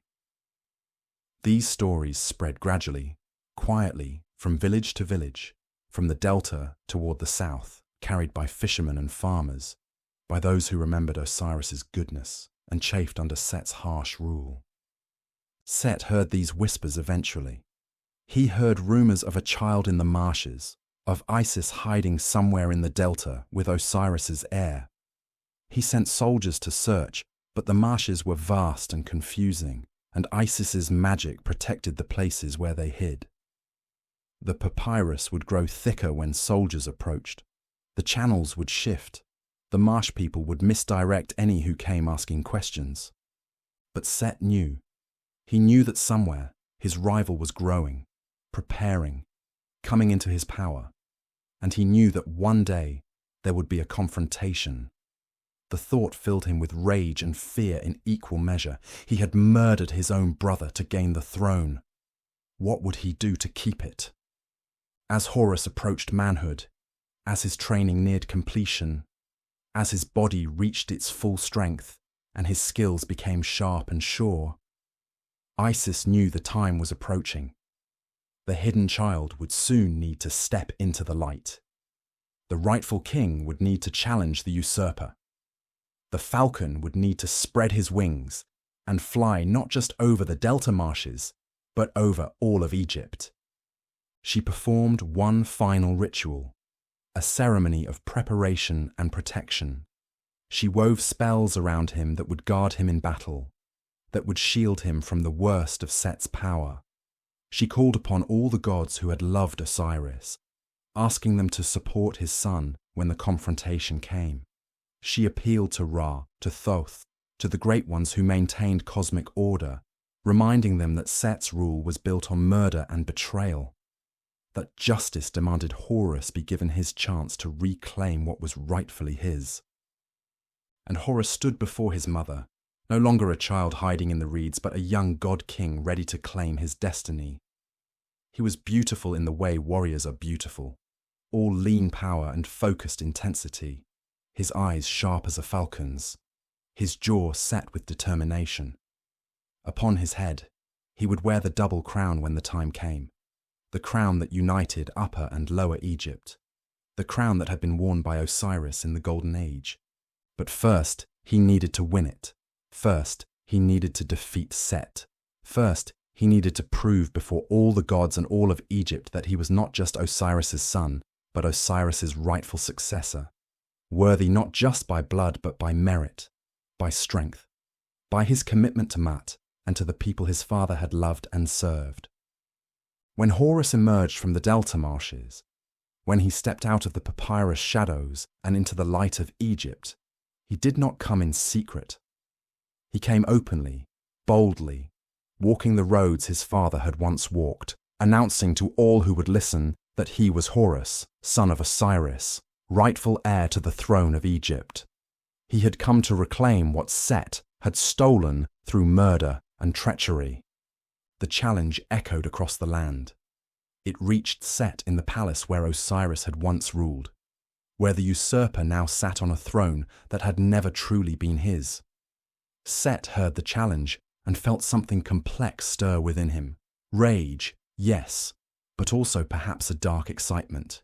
He was a god of storms and chaos, a warrior who had fought Apophis in the depths of the Duat. A part of him welcomed this confrontation, welcomed the chance to prove his strength, to show that he held the throne not just through cunning, but through power. But this could not be settled through simple combat. This was a matter of cosmic importance, of divine kingship, of order and succession. And so the gods convened a great tribunal, an assembly of divine judges who would hear both sides and determine who should rightfully rule Egypt. The tribunal gathered at various places as the conflict dragged on, sometimes in Heliopolis, the city of the sun, sometimes in other sacred locations. Ra presided, though his sympathies were complex. Also present was Thoth, the god of wisdom and writing, who would record everything. Shu and Tefnut came, those first children of creation. Other gods assembled too, forming a divine court that would witness and judge the struggle between Horus and Set. Horus presented his case. He was the son of Osiris, the rightful heir. His father had ruled Egypt well and justly, had brought civilization and order to humanity, had embodied Ma'at in every action. Set had murdered Osiris treacherously, had stolen the throne through violence and betrayal. Justice demanded that the throne be returned to Osiris's bloodline, to Horus, who carried his father's legacy. His words were clear, his argument sound. Many of the gods nodded in agreement. Surely this young falcon god, raised in secret, trained to be a rightful king, deserved to inherit what his father had been robbed of. Surely Ma'at demanded that murder not be rewarded, that the natural order of succession be restored. But Set had his own arguments. He was older than Horus, more experienced, stronger. He had defended Ra's bark against Apophis for countless nights, had stood at the prow and battled chaos itself. Did such service count for nothing? He claimed that strength should rule, that Egypt needed a powerful king, not a youth who had hidden in marshes. He suggested that Osiris had been weak, that weakness invited death, that Set's rule was the natural order of the strong replacing the gentle. Ra listened to both sides with troubled attention. Part of him leaned toward Horus. Justice seemed clear, but part of him valued Set's strength, needed Set's defense against chaos. Without Set, who would fight Apophis? The sun god wavered, uncertain, and his uncertainty meant the tribunal could not reach a swift conclusion. And so the conflict continued.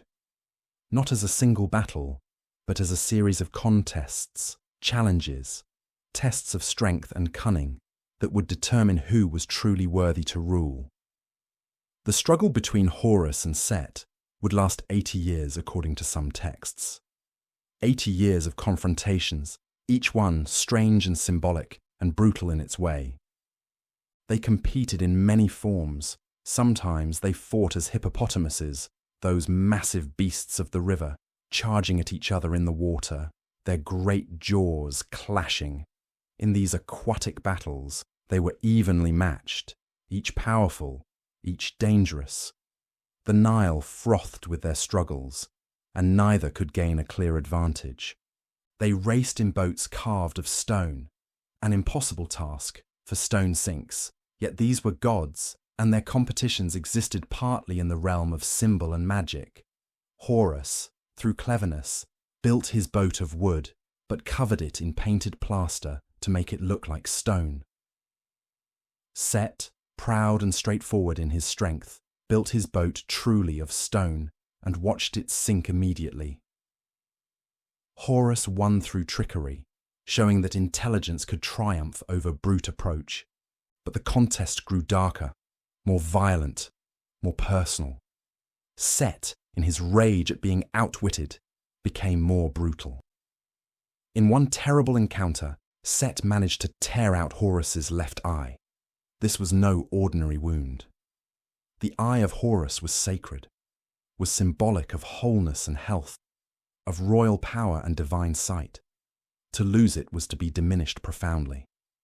The pain Horus suffered was immense, the humiliation acute. He was wounded, incomplete, his divine perfection marred. But Thoth came to his aid, the wise god who had healed him as an infant. Thoth restored the eye using magic and medicine, making it whole again. The restored eye became known as the Wedjat, the Eye of Horus, and it became one of the most powerful symbols in all of Egypt, a representation of healing, protection, wholeness, and royal power. People would wear amulets shaped like it, seeking its protective blessing. But Horus struck back against Set in his own way. In one encounter described in the ancient texts with surprising explicitness, Horus wounded Set in a manner that questioned his masculinity, that challenged his strength in the most intimate way. The texts from temples show these conflicts as symbolic struggles, but they contained real violence, real wounding, real consequences. The battles raged on, years passed, then decades. Set was powerful, experienced, cunning when he chose to be. Horus was younger but determined, carrying the weight of his father's murder as fuel for his resolve, supported by Isis's magic and by the growing favour of the other gods who increasingly saw him as the rightful king. Sometimes the contests involved magic more than physical force. Isis, supporting her son, would work spells to aid him. Set would accuse her of interference, and sometimes the gods agreed, setting new rules, insisting on fair combat. But Isis's love for her son and her determination to see justice done made her a formidable ally. One Set could not easily counter. In one strange episode, Set attempted to prove his dominance in a way that went beyond battle. The texts speak of this carefully, using euphemism and symbol, but the meaning is clear. Set tried to humiliate Horus, to establish dominance through violation. But Isis, ever watchful, ever protective, prevented this, turned Set's attempt against him, made what was meant to shame Horus instead shame Set before the assembled gods. The divine tribunal continued to meet, again and again, watching these contests, hearing arguments, struggling to reach a decision. Some gods favoured Horus, Thoth especially, and Isis of course, and most of the goddesses who saw justice clearly. But others valued Set's strength, his proven service, his wild power. Ra himself remained torn, uncertain, sometimes leaning one way, sometimes the other. The goddess Neith was consulted, that ancient weaver, that primordial deity whose wisdom predated even Ra. She spoke clearly. The throne should go to Horus. He was the rightful heir. Justice demanded it. Ma'at required it. Set should be given other honours, other powers, perhaps dominion over the desert and foreign lands, perhaps increased status as Ra's defender. But Egypt itself, the black land of the Nile, should belong to Osiris's son. Her judgment carried weight, but still the conflict continued. Set would not accept defeat. His pride, his rage, his deep belief in his own right to rule made him fight on, made him refuse to acknowledge Horus's claim, even when it became increasingly clear that the other gods were turning against him. Eventually they appealed to Osiris himself. Messengers went down to the underworld, to the Hall of Two Truths, where Osiris sat enthroned, wrapped in his mummy bandages, holding the crook and flail. They asked the murdered god who should rule Egypt, who was the rightful king. Osiris's answer was unambiguous. Horus was his son, his heir, the one who carried his bloodline and his legacy. Set was a murderer, a usurper, one who had stolen through violence what should have passed through rightful succession. "Let Horus rule the living," Osiris said, "as I rule the dead. Let my son take the throne that was mine, that should have passed to him without all this struggle and suffering." Even Ra could not ignore the judgment of Osiris. The murdered king's voice carried authority from beyond death, carried the weight of justice too long delayed. The tribunal moved toward its final decision. After 80 years of conflict, after battles and contests and arguments and interventions, the gods reached their verdict. Horus would be king. He was declared the rightful ruler of Egypt, the heir of Osiris, the legitimate pharaoh. He would wear the double crown, would rule from the palace in Memphis, would become the living embodiment of divine kingship. Every human pharaoh after him would be seen as Horus incarnate, carrying his name, bearing his authority, serving as the living God who mediated between heaven and earth. And Set was not destroyed, not eliminated, for he was still needed. The cosmos still required his strength against Apophis, but he was defeated, his claim rejected, his murder of Osiris finally answered with justice.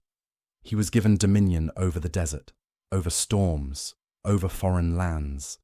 He remained powerful but contained, his chaos directed outward against the enemies of order, rather than against order itself. Some texts describe a moment of reconciliation. They show Set and Horus standing together, pouring water over the symbol of unity, the Sematawi, binding Upper and Lower Egypt together. Even enemies, even after 80 years of conflict, could find a way to serve the larger order, to accept their roles in the divine plan, to move from combat to cooperation. The coronation of Horus was a moment of cosmic significance. The rightful king took his throne, and with his ascension, Ma'at was restored. The murder of Osiris had been answered. The usurper had been defeated. The hidden child had become the triumphant king. Order had prevailed over chaos, justice over violence, rightful succession over theft. In temples across Egypt, the story would be told and retold. Horus and Set became symbols of the eternal struggle between order and chaos, between rightful rule and usurpation, between the young rightful heir and the powerful challenger. Their combat was painted on walls, carved in stone, recited in rituals. Every pharaoh who ruled was Horus victorious. Every enemy of Egypt was Set defeated. And in the underworld, Osiris sat on his throne, satisfied that his son had reclaimed what had been stolen, that justice had finally prevailed, that the line of rightful kings would continue through Horus and all who came after, all who would bear the name Living Horus and rule Egypt in the name of order, truth, and the eternal victory of Ma'at over Isfet. Every life, no matter how grand or humble, no matter how long or brief, moves toward the same destination.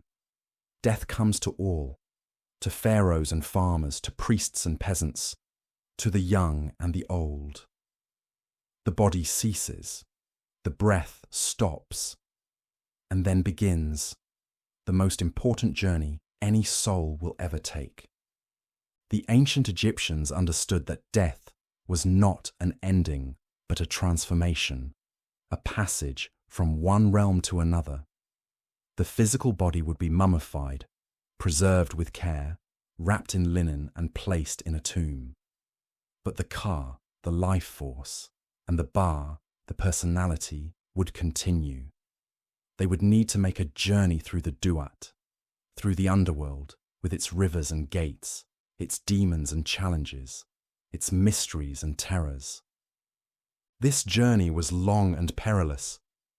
The deceased would need spells, passwords, magical knowledge to navigate safely. This is why the Book of the Dead was created, not really a single book, but a collection of spells and instructions, written on papyrus, placed in tombs, meant to guide the dead through the dangers they would face. The spells taught them how to answer the guardians at each gate, how to protect themselves from hostile beings, how to transform into different creatures if needed, how to navigate toward their final destination. And that destination was the Hall of Two Truths, called in Egyptian the Hall of Ma'at. This was the place of judgment, the throne room of Osiris, the chamber where every soul would have to answer for the life they had lived. No one could avoid it. No amount of wealth or status could exempt them. Pharaoh and beggar alike would stand in this hall and face the same test, the same question that echoed through every Egyptian's life. Was your heart light? Did you live according to Ma'at? Picture the hall now, vast and solemn, its walls covered in hieroglyphs that spoke of order and truth and justice.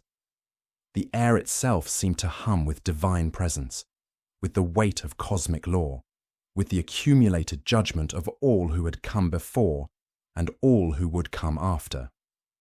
At the far end, upon his throne, sat Osiris, the good god, the murdered king who had become lord of the dead.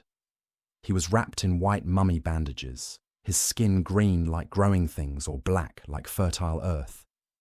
In his hands he held the crook and flail, symbols of his eternal kingship. Upon his head was the Atef crown, tall and elegant, marking him as judge and ruler. His eyes, though kind, saw everything. He knew all secrets, all hidden deeds, all the truths that the living might have concealed from others, or even from themselves. Beside Osiris stood his sister wives, Isis and Nephthys, present to witness the judgment, to support the process, to ensure that justice was done.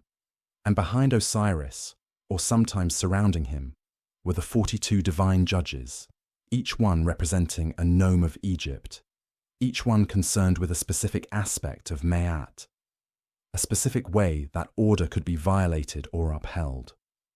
The deceased would enter the hall, often guided by Anubis, the jackal-headed god of embalming and guardian of the necropolis. Anubis had prepared the body, had overseen the mummification, had protected the tomb. Now he would guide the soul to judgment, would help present them before Osiris, would assist in the great weighing that would determine their fate. Before the judgment could proceed, the deceased had to make a declaration. This was called the negative confession, though confession seems the wrong word, for it was not an admission of guilt, but a proclamation of innocence. The soul would address each of the 42 judges in turn, declaring what they had not done, what sins they had avoided, what violations of Ma'at they had refused to commit. I have not killed. I have not stolen. I have not told lies. I have not caused pain. I have not committed adultery. I have not been angry without cause. I have not polluted the water. I have not been arrogant. The list went on, 42 declarations, each one addressed to a specific judge, each one a statement about how the deceased had lived, what they had avoided, how they had upheld the cosmic order through their actions and restraint. This was not just ritual. The words mattered. But what mattered even more was the truth of the words, for the heart knew. The heart remembered everything, and the heart could not lie. In the center of the hall stood the scales.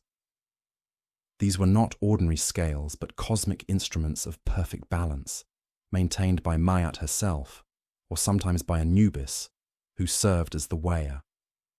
The scales had two pans, hanging from a central beam, capable of measuring not just weight, but truth, not just mass, but moral substance, not just physical presence, but spiritual reality. On one side of the scale, Anubis would place the heart of the deceased. Not the physical organ alone, though it had been carefully preserved during mummification and placed back in the body, for the Egyptians believed the heart was the seat of thought and emotion and moral choice. What was weighed was the heart's essence, its spiritual weight, the accumulated burden of a life's deeds and choices, its truth or its falseness, its alignment with Ma'at or its deviation into Isfet. On the other side of the scale, Anubis would place a single feather. This was the feather of Ma'at, the ostrich feather that the goddess wore in her hair, the symbol of truth and justice and cosmic order. It was pure white, light as air, representing the ideal state of a heart unburdened by wrongdoing, a soul in perfect balance with the universe.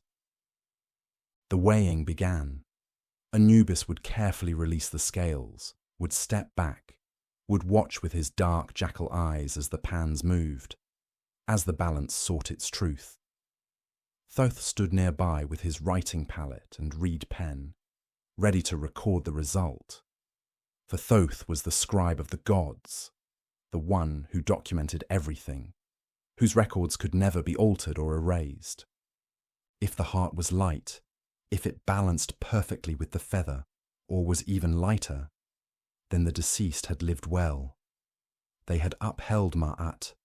They had been true in their actions and words. They had not committed the sins they had declared themselves innocent of. Their heart was pure, or pure enough, free from the heavy burden of evil and injustice. Osiris would smile, would nod, would welcome them. "You have been weighed and found worthy," he would say, or the judges would declare it, or the simple fact of balance would speak for itself. The deceased would be granted entry to the fields of Aru, the Egyptian paradise, the blessed realm where wheat grew 7 cubits high, where there was no hunger or thirst, no pain or sorrow, where they could continue to exist in a perfected version of the life they had known, farming and feasting, surrounded by loved ones who had passed before them, at peace forever. But if the heart was heavy, if it sank down in the scales, weighted with sin and wrongdoing, with lies and cruelty, with violations of Ma'at that could not be denied or erased, then a different fate awaited. Crouched near the scales, waiting with patient hunger, was Amit, the devourer, the eater of hearts. She was a composite creature, bearing parts of the 3 largest man-eating animals the Egyptians knew: the head of a crocodile, the front body of a lion, the back body of a hippopotamus. She was not evil in the way Set had become evil, but she was necessary, a cosmic function made flesh, the one who ensured that those who failed the judgment did not continue on to corrupt the afterlife. If the heart was heavy, Amit would consume it. She would eat the heart, and with it, the deceased's chance at eternal life. This was called the second death, and it was final in a way that physical death was not. To have your heart devoured by Amit meant complete annihilation, the end of existence, no paradise, no suffering, simply nothing. The soul would cease to be, would be erased from the cosmos, would never be reunited with loved ones, would never know rest or peace or any experience at all. This possibility made the judgment terrifying. The Egyptians lived their entire lives with this weighing in mind, knowing that every choice mattered, that every action would be remembered by their own hearts, that at the end there would be an accounting that could not be avoided or bribed or talked away. The scales were perfect. Ma'at's feather was incorruptible. The judgment was absolute. But there were ways to prepare. This is why the negative confession mattered. Speaking those declarations helped the deceased remember who they had tried to be, helped align their consciousness with truth, helped their heart release its burdens if possible. The spells in the Book of the Dead included protections, ways to help ensure the heart would not betray them, would not speak against them, would remain light and true. One spell was particularly important. It was addressed to the heart itself. "O my heart of my mother, O my heart of my mother, O my heart of different ages, do not stand up as a witness against me. Do not be opposed to me in the tribunal. Do not be hostile to me in the presence of the keeper of the balance." The deceased was asking their own heart not to testify against them, not to reveal their sins, not to make them fail the test. But this was not really about deception. The spells worked only if the person had genuinely tried to live according to Ma'at, if they had committed terrible crimes, if their heart was truly heavy with evil. No spell could save them. The magic was meant to help those who had tried to be good, who had stumbled but not fallen completely, who deserved mercy more than destruction. The Egyptians believed that some sins made the heart heavier than others.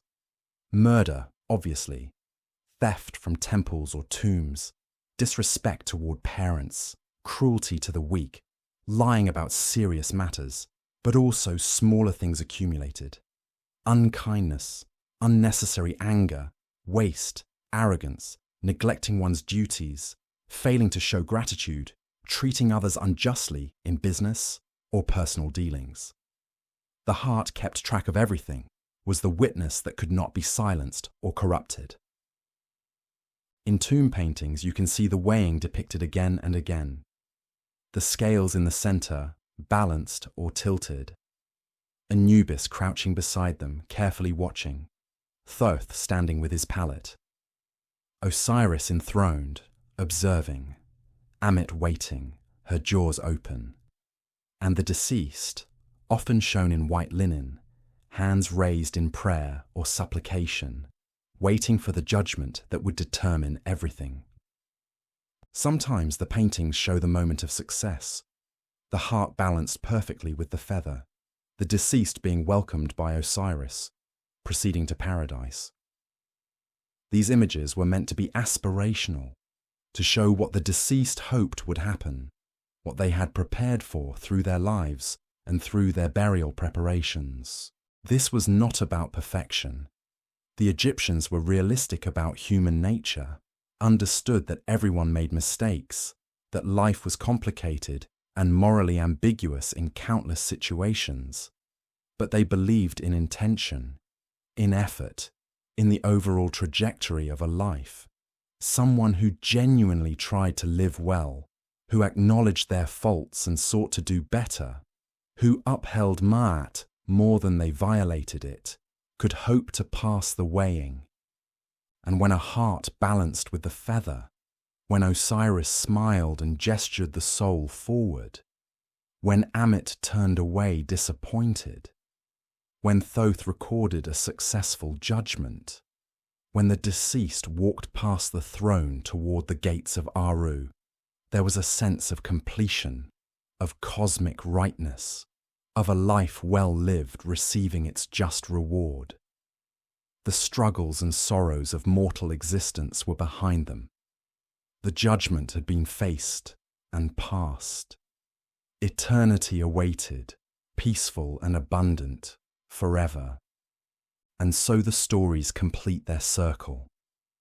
From the dark waters of Nun, where everything began, through the rising of the first mound, through the separation of earth and sky, through the sun's eternal journey, through the creation of humanity from tears and clay, through the golden age of Osiris and its tragic end, through resurrection and hidden birth, through the triumph of the rightful king, to the final weighing where every soul meets the truth of the life they lived.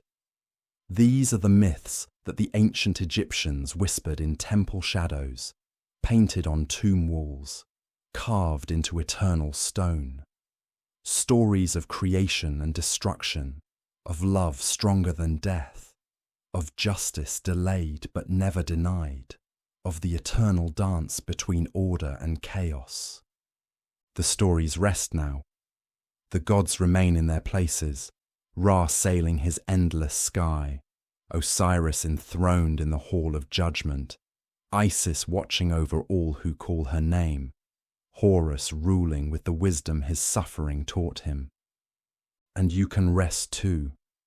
Let these ancient tales settle into your mind like silt after the flood, nourishing, peaceful, complete.